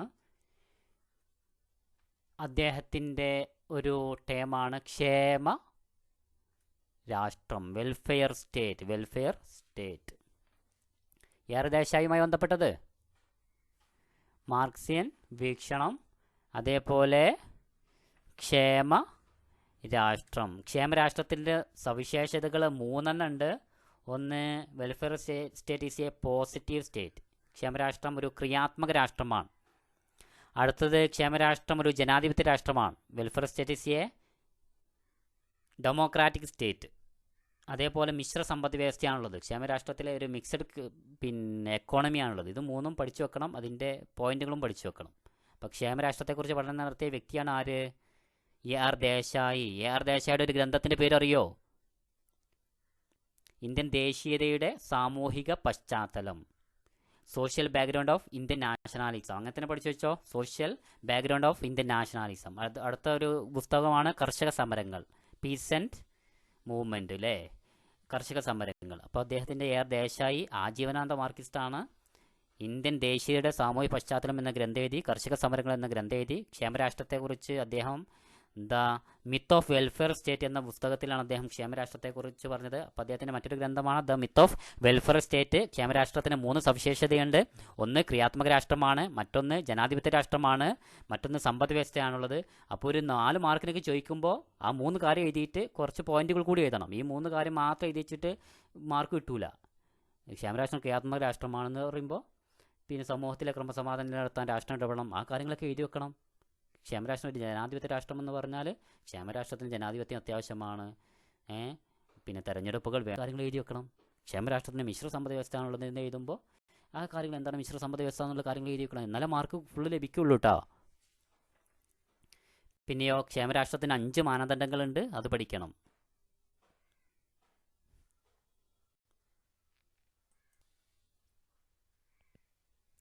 We must do our best to form a class of a person, Indian in blood and color, but English in taste, opinions, morals and intellect. Identify the attitude implied in the statement. രക്തത്തിലും നിറത്തിലും ഇന്ത്യക്കാരായ, എന്നാൽ അഭിരുചിയിലും വീക്ഷണത്തിലും ധാർമ്മികതയിലും ബുദ്ധിയിലും ഇംഗ്ലീഷുകാരനായ ഒരു വർഗത്തെ സൃഷ്ടിക്കാൻ ഞങ്ങൾ പരിശ്രമിക്കും. ഈ പ്രസ്താവന ഏതുമായി ബന്ധപ്പെട്ടിരിക്കുന്നു? എത്നോസെൻട്രിസവുമായി ബന്ധപ്പെട്ടിരിക്കുന്നു, വംശീയ കേന്ദ്രോത്മകതയുമായി ബന്ധപ്പെട്ടിരിക്കുന്നു. അപ്പോൾ എത്നോസെൻട്രിസം എന്താണെന്ന് എഴുതുന്നു നമ്മൾ ആദ്യം. എക്സാമിന് എത്നോസെൻട്രിസം എഴുതാണ്ടാവും, വംശീയ കേന്ദ്രോത്മകത എന്ന് എഴുതാണ്ടാവും. സ്വന്തം സംസ്കാരമാണ് മറ്റു സംസ്കാരത്തേക്കാൾ മികച്ചത് എന്നുള്ള ചിന്തയാണ് എത്നോസെൻട്രിസം. ഈ ഉദാഹരണമൊക്കെ എഴുതാം. ആരുടെ ഉദാഹരണം? മക്കാള പ്രവീൻ്റെ ഉദാഹരണമാണ് ഇത്. ഇതൊക്കെ എഴുതാൻ പറ്റും. വേണമെങ്കിൽ ഹിറ്റ്ലറിൻ്റെ ഉദാഹരണം എഴുതാൻ പറ്റും. ആര്യനിസവുമായി ബന്ധപ്പെട്ട ഉദാഹരണം എഴുതാൻ പറ്റും. സർവ്വജനീനത എന്ന് പറഞ്ഞാൽ ഇതിൻ്റെ നേരെ ഓപ്പോസിറ്റാട്ടോ കോസ്മോപൊളിറ്റനിസം എന്ന് പറഞ്ഞാൽ. 10ാമത്തെ ചാപ്റ്ററിൽ നിന്നുള്ള ചോദ്യങ്ങളാണ് ഇത്. മുമ്പ് ഞാൻ ഒരു പ്രാവശ്യം പറഞ്ഞിരുന്നു. 10ാമത്തെ ചാപ്റ്ററിൽ LK അനന്തകൃഷ്ണ അയ്യർ, അദ്ദേഹം എത്നോഗ്രാഫി സർവേ നടത്തിയ വ്യക്തിയാണ്. മഹാരാജാസ് കോളേജിൽ അധ്യാപകനായിരുന്നു. അദ്ദേഹത്തിൻ്റെ ആരംഭം ഒരു ഗുമസ്തനായിട്ടായിരുന്നു. 1902 കൊച്ചി ദിവാൻ അദ്ദേഹത്തെ എന്തിനു വേണ്ടി അവിടെ ഒരു എത്നോഗ്രാഫിക് സർവേ നടത്താൻ വേണ്ടി, വംശീയമായിട്ടുള്ളൊരു സർവേ നടത്താൻ വേണ്ടി അദ്ദേഹത്തെ ഏൽപ്പിക്കുന്നു. ക്ലിയർ അല്ലേ? LK Ananthakrishna Iyer ethnographic survey കൊച്ചിയിലെ ദിവാൻ 1902 കേട്ടോ. അടുത്തത് man in India. Man in India Sarat Chandra റോയിയുടെ ഗ്രന്ഥമാണ് man in India. Sarat Chandra Roy. ഇത് 1922 ഈ ഗ്രന്ഥം പ്രസിദ്ധീകരിച്ചിട്ടുള്ളത്. 1922 രണ്ടട്ടം 1922 കണ്ടിട്ടാ. ഓക്കെ, ഒറ്റ പ്രാവശ്യമാക്കിയാൽ മതി. അത് മാൻ ഇൻ ഇന്ത്യ എന്നത് ആരുമായി ബന്ധപ്പെട്ടതാണ്? ശരത് ചന്ദ്ര റോയ്. ഏത് വർഷം? 1922. ജി എസ് ഗുരേ ഗോത്രവർഗ്ഗക്കാരെ കുറിച്ച് പഠിച്ച വ്യക്തിയാണ്. പിന്നോക്ക ഹിന്ദുക്കളാണെന്ന് പറഞ്ഞ വ്യക്തിയാണ്. ബാക്ക്വേർഡ് ഹിന്ദുസ് ആരാ? G S Ghurye. Institutionalised sociology അല്ലെങ്കിൽ അക്കാദമിക സോഷ്യോളജി, ഇതിൻ്റെയൊക്കെ പിതാവാണ് ആര്? G S Ghurye. Living tradition വീണ്ടും വന്നു. ജൈവ പാരമ്പര്യം ആരുമായി ബന്ധപ്പെട്ടിരിക്കുന്നു? ഡി പി മുഖർജിയുമായി ബന്ധപ്പെട്ടിരിക്കുന്നു. അനുഭവ അല്ലേ? ചിലപ്പോൾ ചോദിക്കാം, സ്മൃതി ചോദിക്കാം, ശ്രുതി ചോദിക്കാം, അനുഭവമാണ് എപ്പോഴും ചോദിക്കുന്നത് അല്ലേ? ഓക്കെ, 3 പാരമ്പര്യത്തിൻ്റെ 3 പരിവർത്തന ഘട്ടങ്ങൾ: സ്മൃതി, അനുഭവ, ശ്രുതി. എ ആർ ദേശായി പറഞ്ഞില്ലേ? A R Desai. A R ദേശായിയുടെ ഗ്രന്ഥം ഏതാ? എ ആർ ദേശായി അദ്ദേഹം ഒരു കമ്മ്യൂണിസ്റ്റ് ചിന്തകനാണ്. എ ആർ ദേശായിയുടെ ഗ്രന്ഥം social background of Indian nationalism. നേരത്തെ പറഞ്ഞു social background of Indian nationalism, Indian ദേശീയതയുടെ സാമൂഹ്യ പശ്ചാത്തലം. ഈ ഗ്രന്ഥം എഴുതിയത് 1948 1948. അദ്ദേഹത്തിൻ്റെ മറ്റൊരു ഗ്രന്ഥമാണ് കർഷക സമരങ്ങൾ, പീസ് ആൻഡ് മൂവ്മെൻറ്റ്, 1979. ഓർക്കണേ, സോഷ്യൽ ബാക്ക്ഗ്രൗണ്ട് ഓഫ് ഇന്ത്യൻ നാഷണാലിസമായിട്ട് ഗ്രന്ഥമാണ്. എ ആർ ദേശായിയുടെ ഗ്രന്ഥമാണ്. ഗ്രന്ഥം എഴുതിയത് ഏത് വർഷമാണ്? 1948. എ ആർ ദേശായുമായി ബന്ധപ്പെട്ട ഒരു കൺസെപ്റ്റാണ് ക്ഷേമരാഷ്ട്രം, വെൽഫെയർ സ്റ്റേറ്റ്. Welfare state 3 സവിശേഷതയുണ്ട്. ഇതൊരു പോസിറ്റീവ് സ്റ്റേറ്റ് ആണ്, അതേപോലെ ഒരു ജനാധിപത്യ രാഷ്ട്രമാണ്, ഒരു മിശ്ര സമ്പദ് വ്യവസ്ഥയാണുള്ളത്. യുവ വിപ്ലവം, youth rebellion is an example of എതിർപ്പ് അല്ലേ? അപ്പോൾ പിന്നെ എതിർപ്പുമായി ബന്ധപ്പെട്ട് സഹകരണം അങ്ങനെയൊക്കെ എക്സാമിന് ചോദിച്ചിട്ടുണ്ട്. നിങ്ങൾ പഠിക്കണം. മത്സരം, സഹകരണം, എതിർപ്പ്, ഇതൊക്കെ എന്ത് ചെയ്യണം? പഠിച്ചു വെക്കണം. എല്ലാ എക്സാമിനും ചോദിച്ചൊരു ചോദ്യമാണ് അന്യവൽക്കരണം. ഇതിൻ്റെ ഉപജ്ഞാതാവ് ആരാണെന്നാണ് ചോദിച്ചിട്ടുള്ളത്. അതൊരു മാർക്കിന്. ഇനി അന്യവൽക്കരണം എന്നാൽ എന്താണെന്ന് ചോദിക്കുമ്പോൾ 2 മാർക്കിനാണ് ചോദിക്കുക. അതിൻ്റെ ഉപജ്ഞാതാവിൻ്റെ പേര് എഴുതുക, എന്താണ് അന്യവൽക്കരണം എന്ന് എഴുതുക. Name the social thinker who used the term alienation to refer the loss of control on the part of workers over their labour. തൊഴിലിന് മേലുള്ള തൊഴിലാളികളുടെ നിയന്ത്രണം നഷ്ടപ്പെടുന്നതിനെ വിശേഷിപ്പിക്കാൻ അന്യവൽക്കരണം എന്ന പദം ഉപയോഗിച്ച സോഷ്യോളജിസ്റ്റ് ആരാണ്? കാൾ മാർക്സ് അല്ലേ? തൊഴിലാളികൾക്ക് തൊഴിലിൻ്റെ മേലും അധ്വാന ഫലത്തിന്മേലുള്ള നിയന്ത്രണം നഷ്ടപ്പെടുന്നതിനെയാണ് അന്യവൽക്കരണം എന്ന് പറയുക. തൊഴിലിൻ്റെ മേലുള്ള നിയന്ത്രണവും അധ്വാന ഫലത്തിന്മേലുള്ള നിയന്ത്രണവും നഷ്ടപ്പെടുന്നതിനെയാണ് അന്യവൽക്കരണം എന്ന് പറയുക. അന്യവൽക്കരണം എന്ന പദം സോഷ്യോളജിക്ക് പരിചയപ്പെടുത്തിയ വ്യക്തിയാണ് കാൾ മാർക്സ്. അന്യവൽക്കരണം മീൻസ് സെപ്പറേഷൻ, വേറിടൽ. 4 തരത്തിലുള്ള അന്യവൽക്കരണം ഉണ്ട്, പഠിച്ചു വെക്കുക. Social solidarity and collective consciousness were the key terms for Emile Durkheim. Emile ദുർക്കെയിമിൻ്റെ പ്രധാനപ്പെട്ട ഒരു മുഖ്യ പദങ്ങളാണ്, സങ്കല്പങ്ങളാണ് സോഷ്യൽ സോളിഡാരിറ്റി, സാമൂഹിക ഐക്യദാർഢ്യം, അതേപോലെ സംഘബോധം, കളക്റ്റീവ് കോൺഷ്യസ്നസ്, സംഘബോധം. അപ്പോൾ സോഷ്യൽ സോളിഡാരിറ്റിയും സംഘബോധം ആരുടെ മുഖ്യപദങ്ങളാണ്? എമിൽ ദുർക്കെയിമിൻ്റെതാണ്. ഇതിൽ സോഷ്യൽ സോളിഡാരിറ്റി 2 വിധമുണ്ട്. അത് ശരിക്കും പഠിച്ചു വെക്കണം. നമ്മുടെ വീഡിയോ ചെയ്തിട്ടുണ്ട്, അതുകൊണ്ട് വീണ്ടും വീണ്ടും പറയാത്ത എക്സാമിന് എന്താണെന്ന് ചോദിക്കും. ഐക്യദാർഢ്യങ്ങൾ കേട്ടാ. ഇനി ജി എസ് ഗുരെ നിർവഹിച്ച ഇന്ത്യൻ ജാതി വ്യവസ്ഥയുടെ സവിശേഷതകൾ, ഇതും എക്സാമിന് ചോദിക്കാനുള്ള കാര്യത്തിൽ യാതൊരു സംശയവും ഇല്ല. List of the features of caste in India as defined by G S Ghurye. അപ്പോൾ ജാതിയുടെ 6 സവിശേഷതകൾ പട്ടികപ്പെടുത്താം. ഈ 6 കാര്യങ്ങൾ എഴുതി വെച്ചാൽ 2 മാർക്കേ ഉള്ളൂ. നിങ്ങൾ ശ്രദ്ധിക്കണം, 6 കാര്യങ്ങൾ പട്ടികപ്പെടുത്താൻ 2 മാർക്കേ അവർ കൊടുത്തിട്ടുള്ളൂ.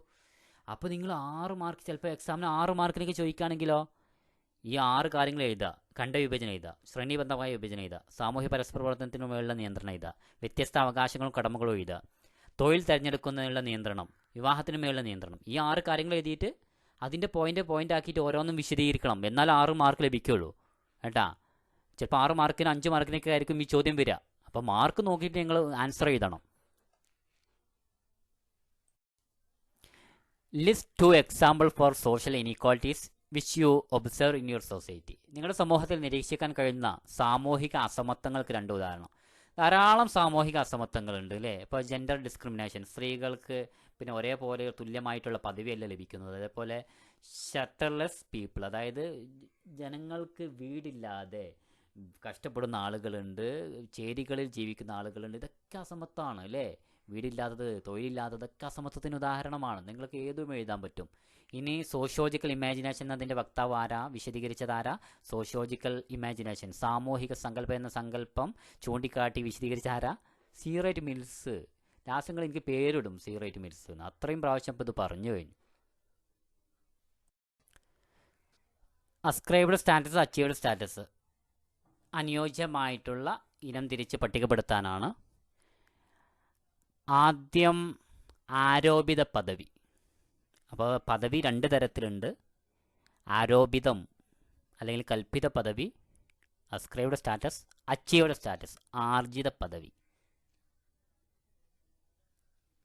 ആരോപിത പദവികൾ പെടുന്ന കാര്യങ്ങൾ ഏതൊക്കെയാണ്? ആരോപിത പദവി: പ്രായം, ജാതി, ലിംഗം, വംശം, ബന്ധുത്വം എന്നിവ കൊണ്ട് ലഭിക്കുന്ന പദവികളെല്ലാം ആരോപിത പദവികളാണ്.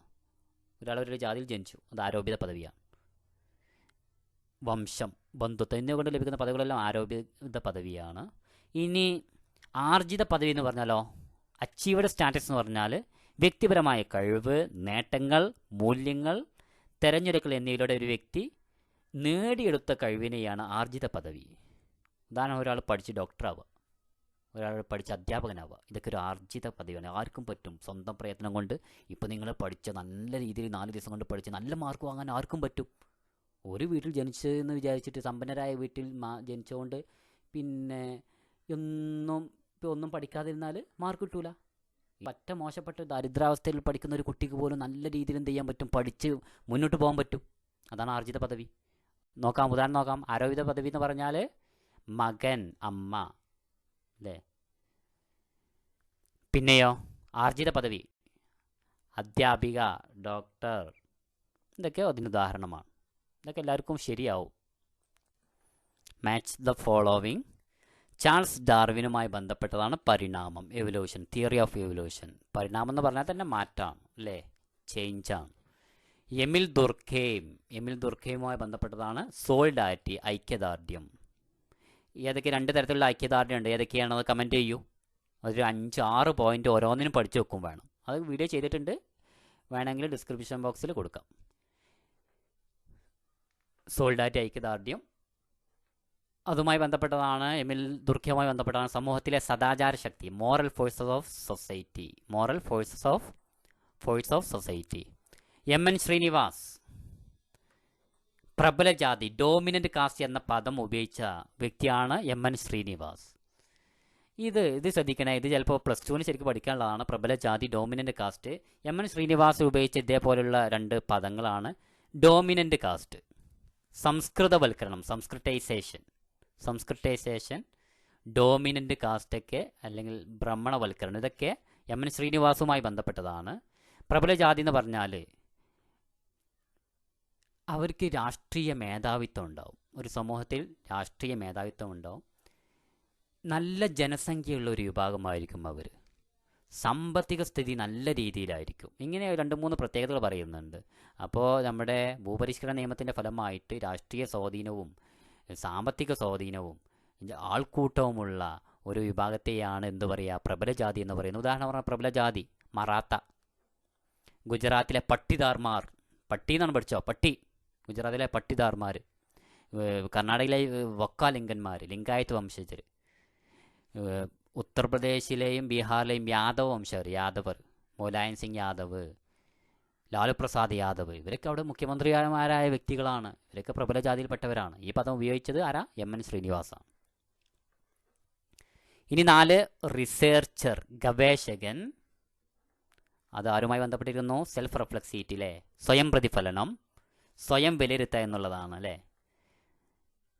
മറ്റുള്ളവരുടെ കണ്ണിലൂടെ വിലയിരുത്തുന്നതിനെയാണ് സ്വയം പ്രതിഫലനം എന്ന് പറയുക. Endogamy, exogamy, marriage. അപ്പോൾ റൂൾസ് ഓഫ് മാരേജിൽപ്പെട്ട കാര്യങ്ങളാണ്, വിവാഹത്തിൻ്റെ നിയമങ്ങളാണ് എൻഡോഗമി, എക്സോഗമി. സംസ്കാരവുമായി ബന്ധപ്പെട്ട ചോദ്യം വീണ്ടും വന്നു. സംസ്കാരം 3 തരത്തിലാണുള്ളത്. Dimension of culture. ഒന്ന് മെറ്റീരിയൽ കൾച്ചർ, ഭൗതിക സംസ്കാരം. കൊഗ്നിറ്റീവ് കൾച്ചർ, ജ്ഞാനാത്മക സംസ്കാരം. നൈതിക സംസ്കാരം, നോർമേറ്റീവ് കൾച്ചർ. ഇതിൻ്റെ ഉദാഹരണം കൂടി പഠിച്ചു വെക്കണം. സംസ്കാരത്തിൻ്റെ പ്രത്യേകതകൾ ഒരു 8 ഉണ്ട്, അത് പഠിച്ചു വെക്കണം. 8 പ്രത്യേകതകളുണ്ട്, ഒരു 8 പഠിച്ചു വെച്ചോ. The golden bough is the work of James Frazer. James ഫ്രേസറിൻ്റെ ഗ്രന്ഥമാണ് ദി ഗോൾഡൻ ബഫ്. എമിൽ ദുർക്കീമിൻ്റെ ഒരു ഗ്രന്ഥം എന്താ? Emile Durkheim, division of labour in society അല്ലേ? മലിനോസ്കി ആരാ? മലിനോസ്കി ഫീൽഡ് വർക്കിൻ്റെ ഉപജ്ഞാതാവാണ്. ട്രോബ്രിയാൻ ദ്വീപിൽ പഠനം നടത്തിയ വ്യക്തിയാണ്. നിങ്ങളോട് പറഞ്ഞിരുന്നു സോഷ്യൽ ഗ്രൂപ്പ് എസ് എ വരും. എന്താണ് സോഷ്യൽ ഗ്രൂപ്പ് എന്ന് എഴുതാം? 2 അതിലധികമോ വ്യക്തികൾ നേരിട്ടോ അല്ലാതെ ബന്ധപ്പെടുകയോ ആശയവിനിമയം നടത്തുകയോ ചെയ്യുമ്പോൾ സാമൂഹ്യ സംഘ രൂപകൊള്ളുന്നു. അതിനൊരു 5-6 പ്രത്യേകത ഉണ്ട്. നിരന്തരമായ പരസ്പര പ്രവർത്തനത്തിൻ്റെ ഒരു സുസ്ഥിര മാതൃക, പൊതു താല്പര്യം, വി ഫീലിംഗ് ഉണ്ടാവും, പൊതു മാനദണ്ഡങ്ങളും മൂല്യങ്ങളും ഒരു നിശ്ചിത ഘടന ഉണ്ടാവും, അപ്പോൾ സംഘബോധം ഉണ്ടാകും. ഇതൊക്കെയാണ് ഇതിൻ്റെ പ്രത്യേകത. വ്യത്യസ്ത തരം സംഘങ്ങളുണ്ട്. Primary and secondary, community and society, in group and out group, സ്വഗണം അന്യഗണം, പിയർ ഗ്രൂപ്പ്. ഇതൊക്കെ പഠിച്ചു വെക്കണം. ഇതിലിവിടെ ചോദിച്ചത് പ്രാഥമിക സംഘത്തിൽ ഉൾപ്പെടുന്ന കാര്യങ്ങളാണ്. പ്രൈമറി ഗ്രൂപ്പിൽ, പ്രൈമറി ഗ്രൂപ്പ് എന്ന് പറഞ്ഞാൽ എന്താ? ഉറ്റവരും മുഖാമുഖ ബന്ധമുള്ളവരും പരസ്പരം സഹകരിക്കുന്നവരുമായ ജനങ്ങളുടെ ഒരു ചെറുസംഘമാണ് പ്രാഥമിക സംഘം. ഇവർക്ക് ബന്ധമുണ്ട്, സംഘബോധമുണ്ട് അല്ലേ? ഉദാഹരണം കുടുംബം, ഗ്രാമം, ചങ്ങാതി കൂട്ടങ്ങൾ. അപ്പോൾ ഇതിൽ നോക്ക്, മുഖാമുഖ ബന്ധം, ഇത് പ്രാഥമിക സംഘത്തിൽപ്പെടുന്നതാണ്. സഹകരണം, നല്ല സഹകരണം ഉണ്ടാവും. വ്യക്തി കേന്ദ്രീകൃത, നല്ല വ്യക്തി കേന്ദ്രം, ഇതൊക്കെ പ്രാഥമിക ഗ്രൂപ്പിന് ഉദാഹരണമാണ്. ഇനി ദ്വിതീയ സംഘം എന്ന് പറഞ്ഞാൽ എന്താ? ഇവ വലിപ്പമുള്ളതാണ്. ഔപചാരികവും വ്യക്തിപരമല്ലാത്തതുമായ ബന്ധങ്ങളാണ് ദ്വിതീയ സംഘത്തിൽ ഉൾക്കൊള്ളുന്നത്. ദ്വിതീയ സംഘങ്ങൾ ലക്ഷ്യോന്മുഖമാണ്, ഗോൾ ഓറിയൻറ്റഡ് ആണ് അല്ലേ? എന്തെങ്കിലും ഒരു ലക്ഷ്യങ്ങളുണ്ടായിരിക്കും. ഉദാഹരണം സർക്കാർ ഓഫീസിലെ ആളുകൾ, ആശുപത്രികൾ, ഇവർക്കൊക്കെ ഒരു ലക്ഷ്യം ഉണ്ടാവും. ഒരു താൽക്കാലിക സ്വഭാവമുള്ളതാണ് ഇതൊക്കെ. അപ്പോൾ ദ്വിതീയ സംഘത്തിൽ പെടുന്നതാണ് വലിപ്പം കൂടുതൽ. പിന്നെയോ ലക്ഷ്യോന്മുഖം, അതേപോലെ വ്യക്തിയേതര ബന്ധം, വ്യക്തിപരമല്ലാത്തത്. പ്രൈമറിയിൽ പെടുന്നത് നല്ല വ്യക്തിപരമായ ബന്ധമാണ്, ആത്മബന്ധമുണ്ട്, സംഘബോധമുണ്ട്, പിന്നെ വ്യക്തിയെ ലക്ഷ്യമാക്കിയുള്ളവയാണ്, മുഖാമുഖ ബന്ധമുണ്ട്, സഹകരണമുണ്ട്. ഉദാഹരണം കുടുംബം, ഗ്രാമം, ചങ്ങാതി കൂട്ടങ്ങളൊക്കെ. ഇപ്പം ഗോൾ ഓറിയൻറ്റഡ് ഏതാ? ലക്ഷ്യോന്മുഖം ദ്വിതീയ സംഘമാണ്. എന്തെങ്കിലും ലക്ഷ്യം ഉണ്ടാവും.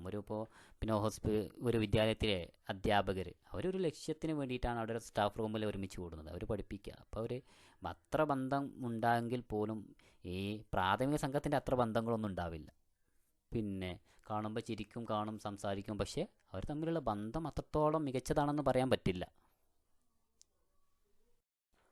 ഒറാലിറ്റി and literacy is the book written by Walter wrong.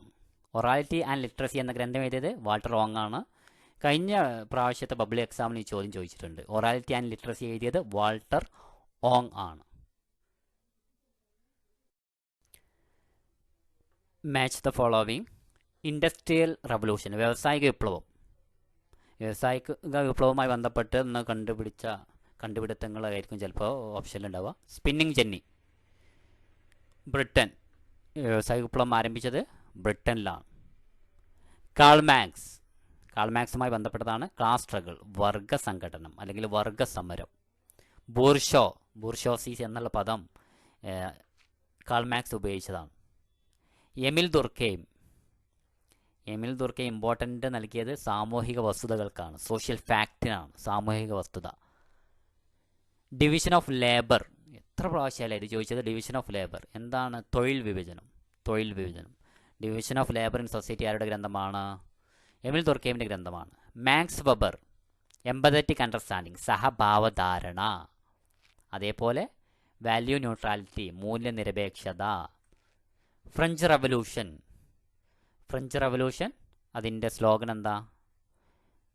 സ്വാതന്ത്ര്യം, സമത്വം, സഹോദര്യം. ഇവിടെ സ്വാതന്ത്ര്യം കൊടുത്തിട്ടുള്ളത്, ലിബർട്ടിയാണ് കൊടുത്തിട്ടുള്ളത്. അടുത്തതിൽ ഈക്വാലിറ്റി, സമത്വം കൊടുത്തിട്ടുണ്ട്. വർഷം 789, 1789. സോഷ്യോളജിക്കൽ ഇമാജിനേഷൻ സമൂഹശാസ്ത്ര സങ്കല്പം എന്ന പദം മുന്നോട്ട് വെച്ചത് CW മിൽസ്. സാമൂഹിക ശ്രേണീകരണം എന്ന് പറഞ്ഞാൽ വ്യത്യസ്ത സംഘങ്ങളും സമൂഹങ്ങളും തമ്മിലുള്ള അസമത്വത്തെ അടിസ്ഥാനമാക്കിയാണ്. സോഷ്യൽ സ്ട്രാറ്റിഫിക്കേഷൻ പഠിച്ചു വെക്കണം. 4 രീതിയിലുള്ള സോഷ്യൽ സ്ട്രാറ്റിഫിക്കേഷൻ ഉണ്ട്. ഇനി ഒരേ സംഘത്തിൽ നടക്കുന്ന വിവാഹ രൂപമാണ് സ്വഗണ വിവാഹം. വിവാഹത്തിൻ്റെ നിയമങ്ങൾ 2 തരാണ്: സ്വഗണ വിവാഹം, ബഹിർഗണ വിവാഹം, എൻഡോഗമി, എക്സോഗമി. ഇനി എത്നോസെൻട്രിസ് ആണ്. ഒരു വ്യക്തിയുടെ സംസ്കാരം മറ്റുള്ളവരുടെ സംസ്കാരത്തേക്കാൾ മികച്ചതാണെന്ന് പറയുന്നതിനെ വംശീയ കേന്ദ്രോത്മുഖത, എത്നോസെൻട്രിസം എന്ന് പറയുന്നു. The term sociological imagination is coined by CW Mills. Social stratification is based on the existence of inequality between groups and societies. The form of marriage within a group is known as endogamy. The term ethnocentrism means one's own culture superior to all other cultures. Survey രീതിയുടെ വിജയത്തിന് ഏറ്റവും ആവശ്യമായത്, survey ചോദ്യം വരും. സമൂഹശാസ്ത്രത്തിൽ ഏറ്റവും അധികം ഉപയോഗിക്കുന്ന ഗവേഷണ രീതിയാണ് സർവേ. പ്രത്യേകം തിരഞ്ഞെടുത്ത ഒരു സംഘം ആളുകളിൽ നിന്ന് വിവരങ്ങൾ ശേഖരിക്കുകയും അതുവഴി ആ വിഷയത്തെക്കുറിച്ച് വിശദമായ കാഴ്ചപ്പാട് ലഭിക്കുകയും ചെയ്യുന്നു. അല്ലേ? വിവരശേഖരണത്തിനായി തിരഞ്ഞെടുക്കുന്ന ജനങ്ങളെ പ്രതികർത്താക്കൾ, റെസ്പോണ്ടൻസ് എന്നാണ് വിളിക്കുക. നോക്കാം. ഇനി വിട്ടുപോയത് പൂരിപ്പിക്കാം. മുതലാളിത്തവുമായി ബന്ധപ്പെട്ട ഒരു ചോദ്യമാണ് അല്ലേ? എന്താ? വ്യാപാര വികസനം, തൊഴിൽ വിഭജനം. മുതലാളിത്തത്തിൻ്റെ പ്രധാനപ്പെട്ട സങ്കല്പങ്ങളാണ് വ്യാപാര വികസനം, തൊഴിൽ വിഭജനം. പിന്നെ ഏതാ? ഉൽപാദനക്ഷമത വർദ്ധിപ്പിക്കൽ, specialisation, വൈദഗ്ധ്യവൽക്കരണം answer.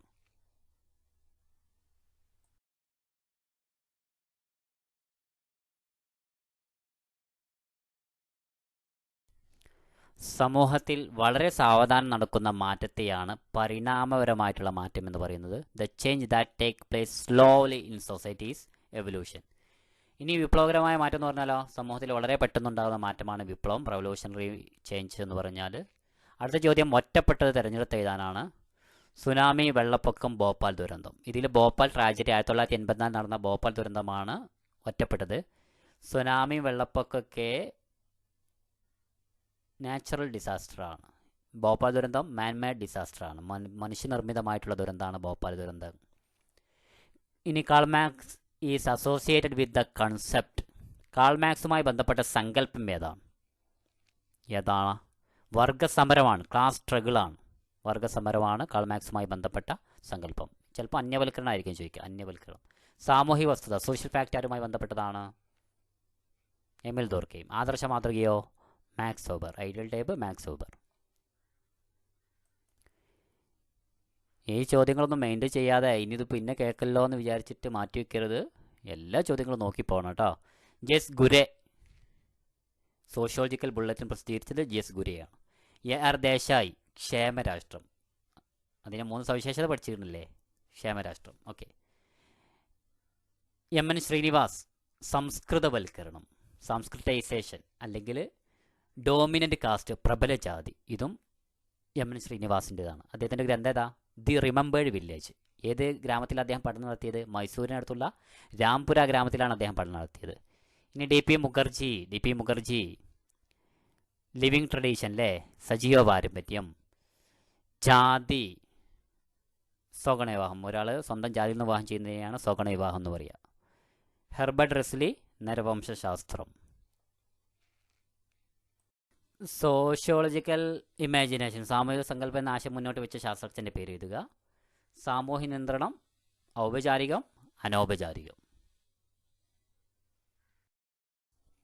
Name the sociologist who propounded the concept of sociological imagination. CW Mills. Social control, formal social control, informal social control. അനൗപചാരിക സാമൂഹ്യ നിയന്ത്രണം. ഇനി സോഷ്യൽ കൺട്രോളിനെ കുറിച്ചൊരു എസ്സേ വരാൻ ചാൻസ് ഉണ്ട്. 5-6 മാർക്കിനല്ലേ ചോദ്യം ചോദിക്കും, പഠിച്ചുകൊണ്ട് കേട്ടോ. Status and role. എക്സാമിന് ചോദിച്ചിട്ടുണ്ട്, നമ്മൾ വീഡിയോ ചെയ്തിട്ടുണ്ട്, അത് വീണ്ടും വീണ്ടും പറയുന്നില്ല. ഒരു വ്യക്തിക്ക് സമൂഹത്തിലെ ഗണത്തിലുള്ള സ്ഥാനത്തെയാണ് പദവി എന്ന് പറയുന്നത്, അല്ലേ? ഓരോ സമൂഹത്തിലും ഓരോ ഗണത്തിലും ഇത്തരത്തിലുള്ള ധാരാളം സ്ഥാനങ്ങളുണ്ട്. ഇങ്ങനെ ഓരോ വ്യക്തിയും പല സ്ഥാനങ്ങൾ വഹിക്കുന്നു. ഇതിനെയാണ് പദവി എന്ന് പറയുക. പദവി സാമൂഹിക സ്ഥാനത്തെ സൂചിപ്പിക്കുന്നു, അല്ലേ? എന്നാൽ പങ്ക് എന്ന് പറഞ്ഞാൽ എന്തോ? പദവിയുടെ ചലനാത്മകമായിട്ടുള്ള പെരുമാറ്റ തലമാണ് പങ്ക്. ഇനി പദവിക്കൂട്ടം എന്താ? സ്റ്റാറ്റസ് സെറ്റ് എന്ന് പറഞ്ഞാൽ എന്താ? ആധുനിക സമൂഹങ്ങളിൽ വ്യക്തി പലതരം പദവികൾ വഹിക്കുന്നു, ഇതിനെയാണ് പദവിക്കൂട്ടം എന്ന് പറയുക. ഇനി പദവിക്രമം എന്ന് പറഞ്ഞാൽ, പദവിക്രമം വ്യക്തിയുടെ ജീവിതത്തിൻ്റെ വ്യത്യസ്ത ഘട്ടങ്ങളിൽ വ്യത്യസ്ത പദവികൾ വഹിക്കുന്നു, ഇതിനാണ് പദവിക്രമം, സ്റ്റാറ്റസ് സീക്വൻസ് എന്ന് പറയുക. പദവികൾ രണ്ട് തരമുണ്ട്: ആരോപിതം, ആർജിതം. അസ്ക്രൈബഡ്, അച്ചീവ്ഡ്. പദവിയും അന്തസ്സും അറിയില്ലേ?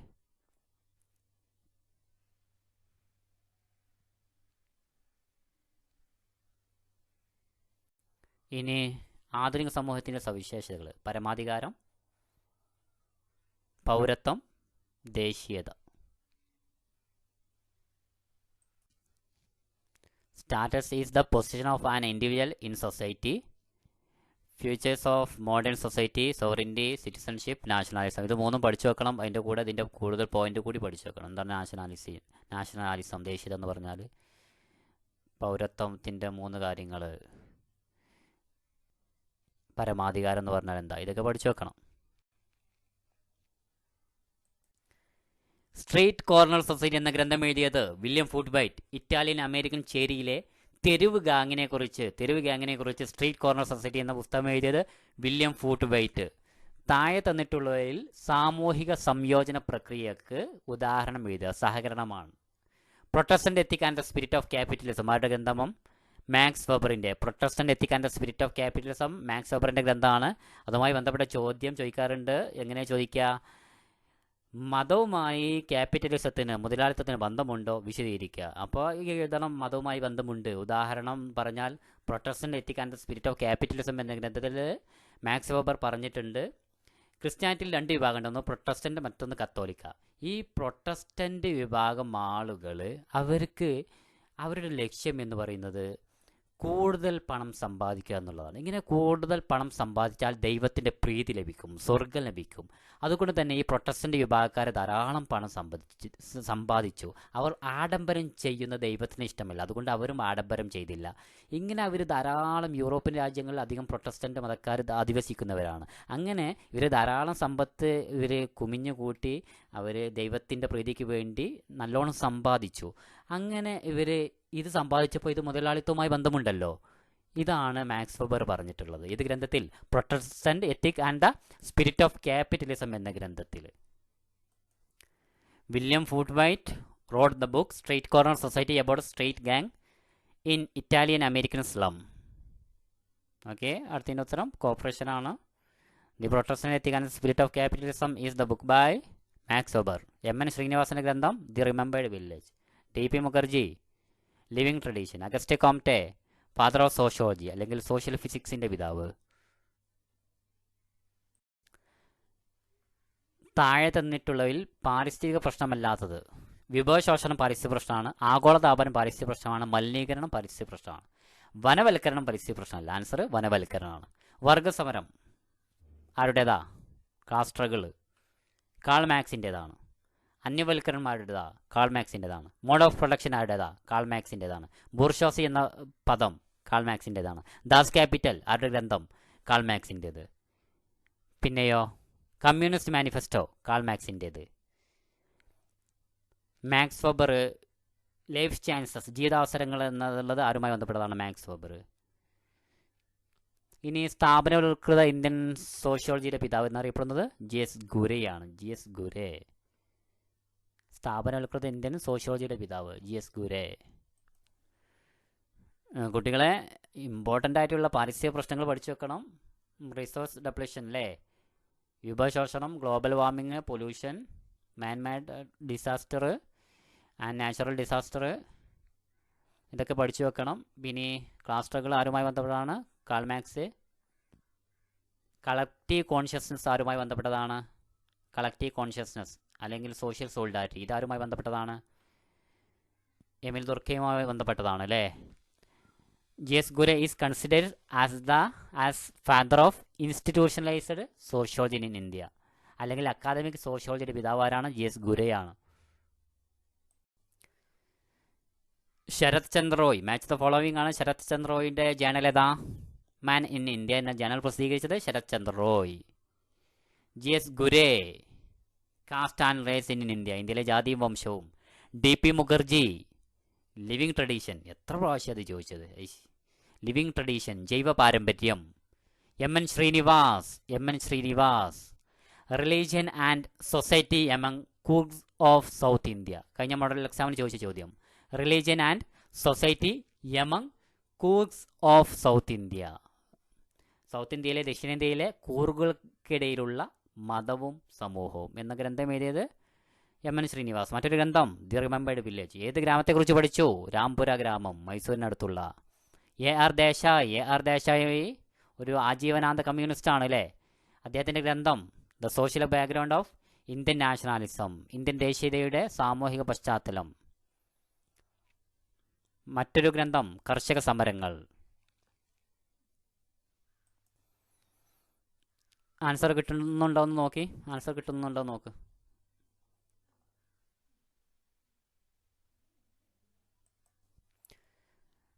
പ്രാഥമിക സംഘത്തിൻ്റെ സവിശേഷത തിരഞ്ഞെടുത്ത ഇതാണ്. ഫേസ് ടു ഫേസ് റിലേഷനാണ് ആൻസർ, മുഖാമുഖ ബന്ധം. വലിയ സംഘവും ഔപചാരിക ബന്ധവും ലക്ഷ്യോന്മുഖൊക്കെ സെക്കൻഡറി ഗ്രൂപ്പാണ്, ദ്വിതീയ സംഘത്തിന് ഉദാഹരണമാണ്. ഇവിടെ ആൻസർ മുഖാമുഖ ബന്ധമാണ്, ഫേസ് ടു ഫേസ് റിലേഷൻ, അതായത് കുടുംബം, ചങ്ങാതിക്കൂട്ടങ്ങളൊക്കെ. ഇനി അക്കോമഡേഷൻ, സമരപ്പെടൽ എന്ന് പറഞ്ഞാൽ എന്താ? ഭിന്നതകൾക്കിടയിലും വിട്ടുവീഴ്ചകൾക്കും സഹവർത്തിത്വത്തിനുമുള്ള ശ്രമമാണ് സമരപ്പെടൽ. എമിൽ ദുർക്കീമിൻ്റെ സാമൂഹ്യ ശാസ്ത്രത്തെക്കുറിച്ചുള്ള വീക്ഷണവുമായി ബന്ധപ്പെട്ട ആശയം സോഷ്യൽ ഫാക്റ്റാണ്, സാമൂഹിക വസ്തുതയാണ്. ഇത് മാറരുത്. അന്യവൽക്കരണം കാൾ മാർക്സിൻ്റെതാണ്, സാമൂഹ്യ പെരുമാറ്റം മാക്സ് വെബറിൻ്റെതാണ്, തൊഴിൽ വിഭജനം എമിൽ ദുർക്കീമാണ്. അപ്പോൾ ഇതിൽ രണ്ട് ടേംസ് എമിൽ ദുർക്കീമിൻ്റെ ഉണ്ട്. പക്ഷേ സമൂഹശാസ്ത്രത്തെക്കുറിച്ചുള്ള വീക്ഷണവുമായി ബന്ധപ്പെട്ട ആശയം ഏതാ? സാമൂഹിക വസ്തുതയാണ്, സോഷ്യൽ ഫാക്റ്റാണ്. സംസ്കാരത്തിൻ്റെ സവിശേഷതകൾ പഠിച്ചു വെക്കണം. സംസ്കാരത്തിൻ്റെ സവിശേഷതകൾ എത്രാമത്തെ ചാപ്റ്ററിലാണ്? 4ാമത്തെ ചാപ്റ്ററിലല്ലേ സംസ്കാരവുമായി ബന്ധപ്പെട്ട ചോദ്യങ്ങളുള്ളത്? 4ാമത്തെ ചാപ്റ്ററിലല്ലേ? അത് പഠിച്ചിട്ടുണ്ടോ നിങ്ങൾ? സംസ്കാരവുമായി ബന്ധപ്പെട്ട പാഠങ്ങൾ പഠിച്ചിട്ടുണ്ടോ? ഇല്ലെങ്കിൽ പഠിക്കണം. അതിൻ്റെ ഡെഫിനിഷൻ പഠിക്കണം. സംസ്കാരവുമായി ബന്ധപ്പെട്ട ഡെഫിനിഷൻ പഠിക്കണം. എന്താ സംസ്കാരം എന്ന് പറഞ്ഞാൽ? എഡ്വേർഡ് ടൈലർ എന്താ പറഞ്ഞത്? അദ്ദേഹത്തിൻ്റെ പ്രിമിറ്റീവ് കൾച്ചർ എന്ന ഗ്രന്ഥത്തിൽ സംസ്കാരത്തിലെ ഒരു അംഗമെന്ന നിലയിൽ മനുഷ്യൻ ആർജിച്ചെടുത്ത വിജ്ഞാനം, വിശ്വാസങ്ങൾ, കല, സദാചാരം, നിയമം, ആചാരം, മറ്റു കഴിവുകൾ, ശീലങ്ങൾ എന്നിവയുടെ സങ്കീർണമായ അകത്തുകയാണ് സംസ്കാരം. ഇനി മലിനോസ്കിൻ്റെ ഡെഫിനിഷൻ എന്താ? അദ്ദേഹമാണ് ഈ ഫങ്ഷനിസ്റ്റ് വ്യൂവിൻ്റെ സ്ഥാപകൻ, നിർവ്വഹണവാദത്തിൻ്റെ സ്ഥാപകനാണ് മലിനോസ്കി. പൂർവാർജിത വസ്തുക്കൾ, സാധനങ്ങൾ, സാങ്കേതിക പ്രക്രിയകൾ, ആശയങ്ങൾ, ശീലങ്ങൾ, മൂല്യങ്ങൾ എന്നിവ അടങ്ങുന്നതാണ് സംസ്കാരം എന്ന് പറഞ്ഞതാണ് മലിനോസ്കി അല്ലേ. സംസ്കാരത്തിൻ്റെ പ്രത്യേകതകൾ പഠിച്ചു വെച്ചോ? ഒരു 8 പ്രത്യേകതയുണ്ട്. ചിന്ത, മനോഭാവം, വിശ്വാസം എന്നിവയുടെ ഒരു രീതി, ഒരു ജനതയുടെ മൊത്തം ജീവിത രീതി, പെരുമാറ്റത്തിൽ നിന്നുള്ള അമൂർത്തീകരണം, അഭ്യസിച്ച പെരുമാറ്റം, പഠന സഞ്ചയങ്ങളുടെ ഒരു കലവറ, വ്യക്തി തൻ്റെ ഗണത്തിൽ നിന്ന് ആർജിക്കുന്ന സാമൂഹ്യ പൈതൃകം, ആവർത്തിത പ്രശ്നങ്ങളുള്ള ഒരു കൂട്ടം നിലവാരപ്പെടുത്തിയ പൊരുത്തപ്പെടൽ, പെരുമാറ്റത്തെ നൈതികമായി നിയന്ത്രിക്കുന്നതിനുള്ള സംവിധാനം. ഇതിലേതാ ആൻസർ? ഏതാ? ഇനി ഈ ചോദ്യം നോക്കൂ. സംസ്കാരത്തിൻ്റെ സവിശേഷതയായി പരിഗണിക്കാനാവാത്തത്. സംസ്കാരം ഒരു പൊതുധാരണയാണ്, സംസ്കാരം ഒരു ജീവിത രീതിയാണ്, സംസ്കാരം പങ്കുവെക്കപ്പെടുന്നു. ഇതൊക്കെ ഇതിൻ്റെ പ്രത്യേകതയാണ്. സംസ്കാരം മാറുന്നില്ല എന്നുള്ളതാണ് തെറ്റ്. ആൻസർ സംസ്കാരം മാറുന്നില്ല. ഒരു പഠനത്തിൽ ഒന്നിൽ കൂടുതൽ പഠന മാർഗങ്ങൾ ഉപയോഗിക്കുന്നതിനെയാണ് ത്രികോണമാപനം, ട്രയാങ്കുലേഷൻ എന്ന് പറയുക.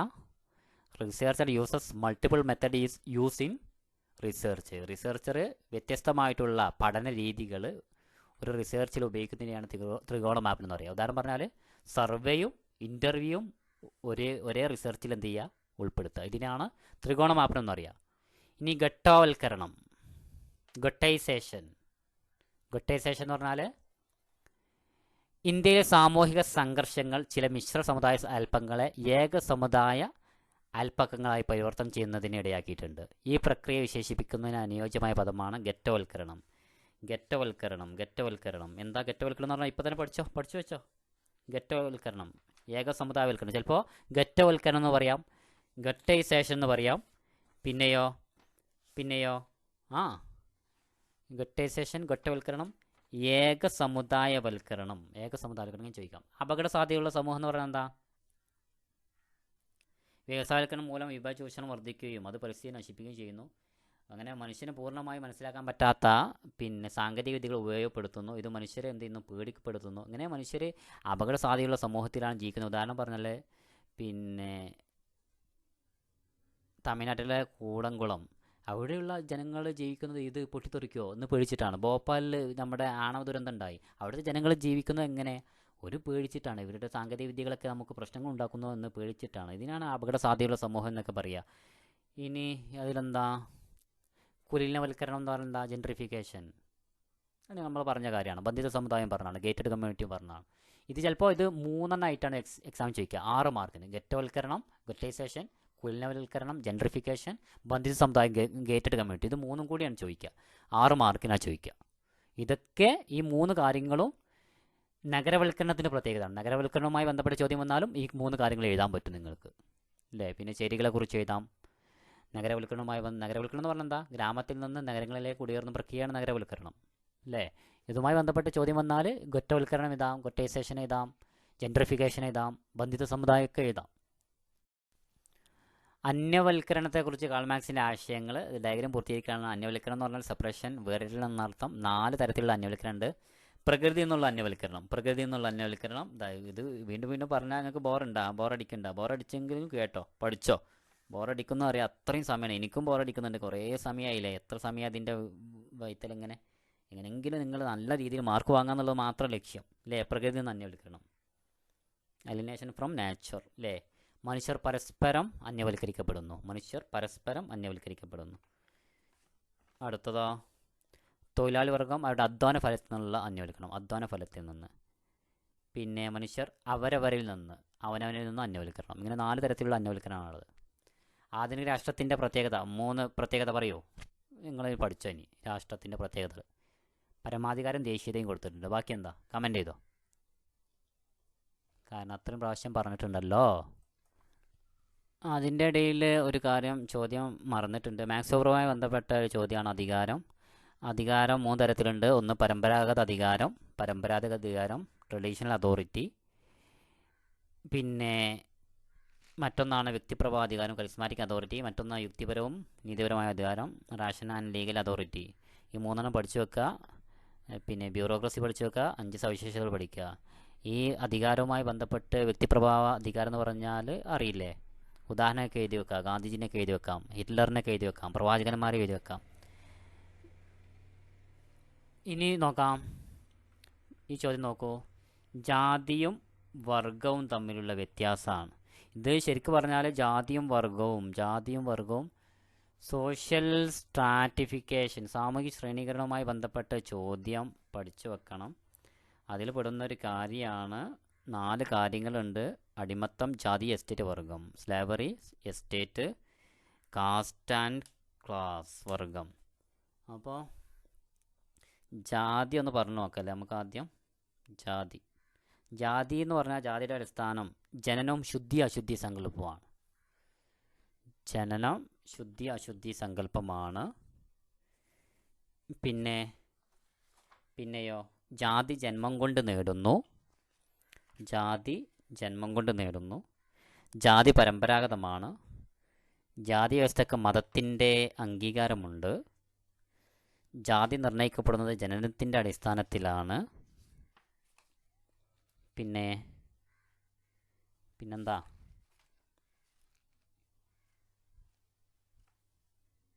ജാതി ഇന്ത്യയുടെ മാത്രം പ്രത്യേകതയാണ്. ഇനി വർഗത്തിൻ്റെ അടിസ്ഥാനം സാമ്പത്തികമാണ്. വർഗം ആർജിച്ചെടുക്കുന്നു, പരമ്പരാഗതമല്ല, മതത്തിൻ്റെയോ നിയമത്തിൻ്റെ അംഗീകാരമില്ല, സ്വത്തിൻ്റെയും കഴിവിൻ്റെയും അടിസ്ഥാനത്തിലാണ്. ഇത് ലോകത്ത് എല്ലായിടത്തും വർഗം കാണപ്പെടുന്നുണ്ട്. ഇതാണ് ഇതിൻ്റെ 2 പ്രത്യേകത. ഇനി ഇതിൽ ഈ ചോദ്യം നോക്കാം.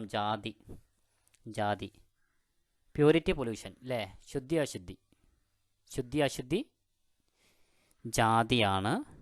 ഫിക്സഡ് ഹയറാർക്കി, സ്ഥായിയായ ശ്രേണീകരണം, ഇതും ജാതിയാണ്. അസ്ക്രൈബ്ഡ്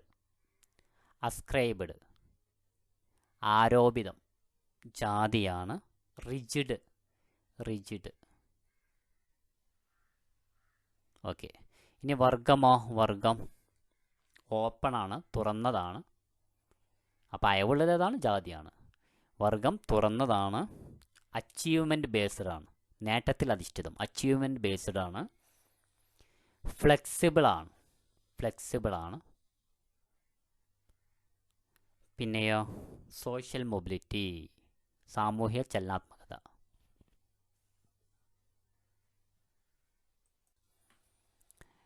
നിങ്ങൾക്ക് ഈ ചോദ്യം കാണുമ്പോൾ തന്നെ മനസ്സിലുണ്ടാവും ഇതൊക്കെ വീണ്ടും വീണ്ടും ഇങ്ങനെ ആവർത്തിച്ച് വരുന്നുണ്ട്. ഇതൊക്കെ എക്സാമിനും ഇതേപോലെ ആവർത്തിച്ച് വരും കേട്ടോ. ആവർത്തനം തന്നെ ഇപ്രാവശ്യം നമ്മൾ എത്ര പ്രാവശ്യം പറഞ്ഞു. GS ഗുരേ, ജാതി വംശവും, caste and race in India, ഇന്ത്യയിലെ ജാതി വംശവും. DP മുഖർജി, പാരമ്പര്യവും മാറ്റവും, അല്ലേ, ട്രഡീഷൻ ആൻഡ് ചേഞ്ച്. അദ്ദേഹത്തിൻ്റെ ഗ്രന്ഥം an introduction to Indian music, Indian സംഗീതത്തിൻ്റെ ഒരു ആമുഖം. AR ദേശായി, ക്ഷേമരാഷ്ട്രം. ക്ഷേമരാഷ്ട്രം 3 തരത്തിലുണ്ട് അല്ലേ.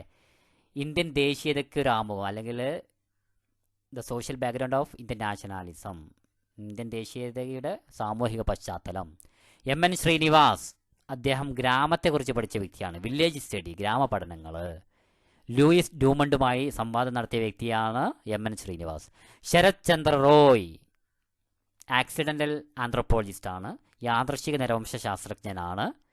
മാൻ ഇൻ ഇന്ത്യ എന്ന ജേണൽ പ്രസിദ്ധീകരിച്ചത് ശരത് ചന്ദ്ര റോയി ആണ്. മാൻ ഇൻ ഇന്ത്യ എന്ന ജേണൽ പ്രസിദ്ധീകരിച്ചത് ശരത് ചന്ദ്ര റോയി ആണ്. ഒരു വ്യക്തി ആധുനിക സമൂഹത്തിൽ പലതരം പദവികൾ വഹിക്കുന്നുണ്ട്. ഇതിനെ പദവിക്കൂട്ടം എന്ന് പറയുന്നു. ഒരു വ്യക്തി ആധുനിക സമൂഹത്തിൽ പലതരം പദവികൾ വഹിക്കുന്നു. ഇതിനെ പദവിക്കൂട്ടം എന്ന് പറയുന്നു. സ്വാതന്ത്ര്യാനന്തര ഇന്ത്യയിൽ കൂട്ടുകുടുംബ വ്യവസ്ഥ കുത്തനെ വർദ്ധിച്ചു എന്നത് ആരുടെ പ്രസ്താവനയാണ്? AM ഷാ. AM ഷായാണ് പറഞ്ഞിട്ടുള്ളത് സ്വാതന്ത്ര്യത്തിന് ശേഷം ഇന്ത്യയിലെ കൂട്ടുകുടുംബ വ്യവസ്ഥ കുത്തനെ വർദ്ധിച്ചിട്ടുണ്ട്. AM Shah. The golden bow ആരുടെ ഗ്രന്ഥം? ജെയിംസ് ഫ്രേസറിൻ്റെ ഗ്രന്ഥം. 1922 മാൻ ഇൻ ഇന്ത്യ എന്ന ജേണൽ പ്രസിദ്ധീകരിച്ചത് ആരാണ്? ശരത് ചന്ദ്ര റോയ്. ശരത് ചന്ദ്ര റോയ്. മനുഷ്യനിർമ്മിതമായ പാരിസ്ഥിതിക ദുരന്തത്തിന് ഉദാഹരണം, മാൻമേഡ് ഡിസാസ്റ്ററിന് ഉദാഹരണം ഭോപ്പാൽ ദുരന്തം. 84 ഭോപ്പാൽ ദുരന്തം. ഓക്കെ. സോഷ്യൽ കൺട്രോൾ 2 രീതിയിലുണ്ട്, ഔപചാരികം, അനൗപചാരികം. അനൗപചാരിക സാമൂഹിക നിയന്ത്രണമാണ് കുടുംബം, മതം. ഇതൊക്കെ അനൗപചാരികമാണ്. നമ്മളിങ്ങനെ നിയന്ത്രിക്കല്ലേ, നമ്മൾ എന്തെങ്കിലും തെറ്റുകളിലേക്ക് പോകുമ്പോൾ അധ്യാപകരൊക്കെ എന്ത് ചെയ്യുന്നു? നിയന്ത്രിക്കുന്നു. മതവിശ്വാസം ഉണ്ടായതുകൊണ്ട് ചിലർ പിന്നെ കുട്ടികളൊക്കെ ആത്മഹത്യയിലേക്ക് ഇങ്ങനെ ചിന്തിക്കുന്നു. +1 കഴിയുമ്പോൾ എന്താണ് പിന്നെ സുഖമില്ല, നാട്ടിലും വീട്ടിലും പ്രശ്നം, ആരും എന്നെ മെയിൻറ്റെയിൻ ചെയ്യുന്നില്ല, അങ്ങനത്തെ മാനസികമായിട്ടുള്ള പ്രശ്നം വരുമ്പോൾ ആത്മഹത്യ ചെയ്യാൻ ശ്രമിക്കുന്നു. അപ്പോൾ മതവിശ്വാസമുള്ള ആളുകൾ എന്ത് ചെയ്യുന്നു? ആത്മഹത്യ ചെയ്യില്ല അല്ലേ. കുടുംബം നമ്മളെ എന്ത് ചെയ്യുന്നു? നിയന്ത്രിക്കുന്നു. ഇതൊക്കെ അനൗപചാരികമായിട്ടുള്ള സാമൂഹ്യ നിയന്ത്രണമാണ്. ഇനി ഔപചാരികമായിട്ടുള്ള സാമൂഹിക നിയന്ത്രണങ്ങൾ ഏതൊക്കെ? നിയമം, പോലീസ്, കോടതി, പട്ടാളം. ഇതൊക്കെ എന്താണ്? ഔപചാരികമായിട്ടുള്ള സാമൂഹ്യ നിയന്ത്രണങ്ങളാണ്. ഓക്കെ. സംസ്കാരത്തിൻ്റെ 3 തലങ്ങൾ: ജ്ഞാനാത്മക തലങ്ങൾ, നൈതിക തലങ്ങൾ, ഭൗതിക തലങ്ങൾ. കൊഗ്നിറ്റീവ്. ആദ്യം കൊഗ്നിറ്റീവ് പറയാം, ജ്ഞാനാത്മകം പറയാം. സ്വന്തം ഫോണിൻ്റെ കോൾ തിരിച്ചറിയുക. ഇനിയോ ഒരു രാഷ്ട്രീയക്കാരൻ്റെ കാർട്ടൂൺ തിരിച്ചറിയുക. നൈതിക തലങ്ങൾ, പെരുമാറ്റച്ചട്ടങ്ങളാണ് നൈതിക തലങ്ങൾ എന്ന് പറയുക. ഒന്ന്, കത്തുകൾ തുറക്കാതിരിക്കുക, മറ്റുള്ളവരുടെ കത്തുകൾ തുറക്കാതിരിക്കുക. മരണാനന്തര ചടങ്ങുകളിൽ, ഇതും നൈതിക തലമാണ്. ഇനി മെറ്റീരിയൽ ആസ്പെക്റ്റ് എന്താ? ഭൗതിക തലങ്ങൾ എന്താ? മെറ്റീരിയൽ കൾച്ചർ എന്താ? ഇൻ്റർനെറ്റ് ചാറ്റിംഗ്, അതേപോലെ അരിപ്പൊടിയുടെ കൊമ്പ് ഉപയോഗിച്ചുകൊണ്ട് കോലം വരയ്ക്കുക. അരിപ്പൊടി കൊണ്ട് കോലം വരയ്ക്കുക. ഇതാണ് ഭൗതിക തലങ്ങൾ. ഈ വീഡിയോ ഇതുവരെ കണ്ടവർക്കറിയാം, നിങ്ങൾക്ക് തന്നെ ഉത്തരം പറയാൻ തുടങ്ങിയിരിക്കും. നിങ്ങൾ തന്നെ ഇതിൻ്റെ ആൻസർ പറയാൻ തുടങ്ങിയിട്ടുണ്ടാവും, എനിക്ക് ഉറപ്പാണ്. വ്യാവസായിക വിപ്ലവം എവിടെ തുടങ്ങി? ബ്രിട്ടനിൽ തുടങ്ങി. അതുമായി ബന്ധപ്പെട്ടൊരു കണ്ടുപിടുത്തമാണ് നൂൽയന്ത്രം അല്ലേ. കാൾ മാർക്സ്, ക്ലാസ് സ്ട്രഗിൾ, വർഗസമരം. അദ്ദേഹത്തിൻ്റെ ഒരു ടേമാണ് അന്യവൽക്കരണം, അലീനേഷൻ. എമിൽ ദുർക്കെയിം, ആവിർഭാവതലം അല്ലേ. പിന്നെയോ തൊഴിൽ വിഭജനം. ഉദ്യോഗസ്ഥ മേധാവിത്വം. നാലാമത്തത് ഓഫീസുകളുടെ പ്രവർത്തനം. സ്ഥാനങ്ങളുടെ ശ്രേണിയിലുള്ള ക്രമീകരണം. ഇത് ബ്യൂറോക്രസിയുമായി ബന്ധപ്പെട്ട ചോദ്യമാണ്. ഫ്രഞ്ച് വിപ്ലവം. രാഷ്ട്രീയ പരമാധികാരം. രാഷ്ട്രീയ പരമാധികാരം. പൊളിറ്റിക്കൽ സോവറിറ്റി അല്ലേ? വർഷം 1789. Agencies of socialisation. സോഷ്യലൈസേഷൻ്റെ സാമൂഹീകരണത്തിൻ്റെ ഏജൻസികൾ. കുടുംബം, ഫാമിലി, സമപ്രായക്കാരുടെ സംഘം അല്ലേ? പെയർ ഗ്രൂപ്പ്, സ്കൂളുകൾ, ബഹുജന മാധ്യമങ്ങൾ, മൾട്ടിമീഡിയ, മീഡിയാസിലെ, തൊഴിൽ മണ്ഡലം, മതം, നിയമം, ആചാരങ്ങൾ. ഇതൊക്കെയാണ് സാമൂഹികരണത്തിൻ്റെ ഏജൻസികൾ. കുടുംബം, സമപ്രായക്കാരുടെ സംഘം, സ്കൂളുകൾ, ബഹുജന മാധ്യമങ്ങൾ, തൊഴിൽ മണ്ഡലങ്ങൾ, മതം, നിയമം, ആചാരങ്ങൾ. ഇനി ഓരോ സാമൂഹികരണ ഏജൻസി വിശദീകരിച്ചത് ചിലപ്പോൾ എസ് എ ടൈപ്പ് ക്വസ്റ്റ്യൻ ആണ്. ഇത് നിങ്ങൾ പഠിച്ചു വെക്കണം, നിർബന്ധം കേട്ടോ. ഇതേപോലുള്ള എസ് എ ടൈപ്പ് ചോദ്യങ്ങൾ വരും. ഇനിയും ആവശ്യമെങ്കിൽ വീഡിയോ ചെയ്യാം. ഏതെങ്കിലും പ്രയാസമുണ്ടെങ്കിൽ ചോദിക്കാം ഏതെങ്കിലും ചോദ്യത്തിന്. ഇനി മതങ്ങളുടെ പൊതുവായ സവിശേഷതകൾ എന്താ? ആദരവും ഭയഭക്തിയും വികാരങ്ങൾ ഉണർത്തുന്ന ഒരു കൂട്ടം ചിഹ്നങ്ങൾ, ആചാരങ്ങൾ, ചടങ്ങുകൾ, വിശ്വാസികളുടെ ഒരു സമുദായം, പിന്നെ വിശുദ്ധ സ്ഥലങ്ങൾ, വിശുദ്ധ ഗ്രന്ഥങ്ങൾ. അപ്പോൾ എത്ര മാർക്കിനെ ചോദിച്ചിട്ട് അതിനനുസരിച്ച് എഴുതണം. വിശുദ്ധ ഗ്രന്ഥങ്ങൾ, വിശുദ്ധ സ്ഥലങ്ങൾ, ഇതൊക്കെയാണ് അതിൻ്റെ മതത്തിൻ്റെ പൊതുവായ സവിശേഷതകൾ. വിട്ട ഭാഗം പൂരിപ്പിക്കാനാണ് വിദ്യാഭ്യാസം. ഔപചാരിക വിദ്യാഭ്യാസം, അനൗപചാരിക വിദ്യാഭ്യാസം. വിദ്യാഭ്യാസത്തെക്കുറിച്ച് functionalist view and conflict view പഠിച്ചു വെക്കണം. നിർവ്വഹണവാദിയുടെ അഭിപ്രായം, സംഘടനവാദിയുടെ അഭിപ്രായം. ഇനി കുടുംബത്തിൽ പുരുഷന്മാർക്കാണ് അധികാരവും ആധിപത്യവും. ഇതിനെന്ത് പേര് വിളിക്കുന്നു? പാട്രിയാർക്കൽ, പിതൃമേധാവിത്വ കുടുംബം. മറ്റു സംസ്കാരത്തിലുള്ള ആളുകളുടെ പെരുമാറ്റവും വിശ്വാസങ്ങളും വിലയിരുത്തുന്നതിന് സ്വന്തം സാംസ്കാരിക മൂല്യങ്ങൾ ഉപയോഗിക്കുന്നതിന് എത്നോസെൻട്രിസം, വംശീയ കേന്ദ്രോത്മുഖത. ആചാരങ്ങൾ, രീതികൾ എന്നിവ സംസ്കാരത്തിൻ്റെ ഭൗതികേതരമാനമാണ്. ഭൗതികമാനോ? ഉപകരണങ്ങൾ, യന്ത്രങ്ങൾ, കാര്യങ്ങളൊക്കെ. കാൾ മാർക്സ്, ക്ലാസ് സ്ട്രഗിൾ, വർഗസമരം. Max Weber, bureaucracy. 5 മാർക്കിനുള്ളതാണ് ബ്യൂറോക്രസി. പഠിച്ചു വെക്കണേ കേട്ടാ. അത് വിശദീകരിക്കുവാണോ? 5 പോയിന്റ് എഴുതിയാൽ മാത്രം പോരാ, അത് വിശദീകരിക്കുവാണോ. എമിൽ ദുർക്കെയിം, തൊഴിൽ വിഭജനം, division of labour in society. French വിപ്ലവം, സോഷ്യോളജിയുടെ ഉത്ഭവത്തിന് കാരണമായിട്ടുള്ളതാണ് ഫ്രഞ്ച് വിപ്ലവം.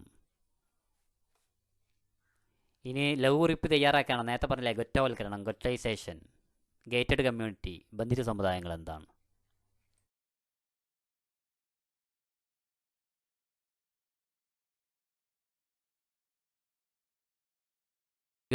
ഇത്രയും കാര്യങ്ങളാണ് നാം ഇന്ന് ഉൾപ്പെടുത്തിയിട്ടുള്ളത്. ഏകദേശം 1.5 മണിക്കൂറിൻ്റെ വീഡിയോ ആണ്. അപ്പോൾ നിങ്ങൾക്ക് മനസ്സിലാവും ഇത് എത്ര കഷ്ടപ്പെട്ടിട്ടാണ് ഞാൻ ചെയ്തിട്ടുള്ളത്. എഡിറ്റിങ്, കാര്യങ്ങൾ, വോയിസ്, ദിവസങ്ങളുള്ള കഷ്ടപ്പാടാണ് നിങ്ങൾക്ക് വേണ്ടിയിട്ട്. നിങ്ങൾ ഇനി പഠിച്ചാൽ മാത്രം മതി. മാത്രമല്ല, നിങ്ങളുടെ കൂട്ടുകാരിലേക്ക് ഷെയർ ചെയ്യണം. നിങ്ങൾക്ക് ഇത് ഉപകാരപ്പെട്ടിട്ടുണ്ട് എങ്കിൽ കമൻറ്റ് ചെയ്യണം.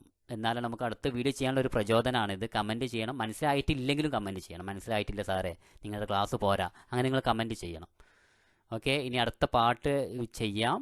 പിന്നെ ആവശ്യമുണ്ടെങ്കിൽ മാത്രം എന്തെങ്കിലും സംശയങ്ങൾ ഉണ്ടെങ്കിൽ കമൻറ്റിൽ ചോദിക്കാം. ഓക്കെ, 2 ദിവസത്തിനുള്ളിൽ ഞാൻ കാര്യങ്ങൾ ചെയ്യും, വീഡിയോ ചെയ്യും. Okay, thank you all.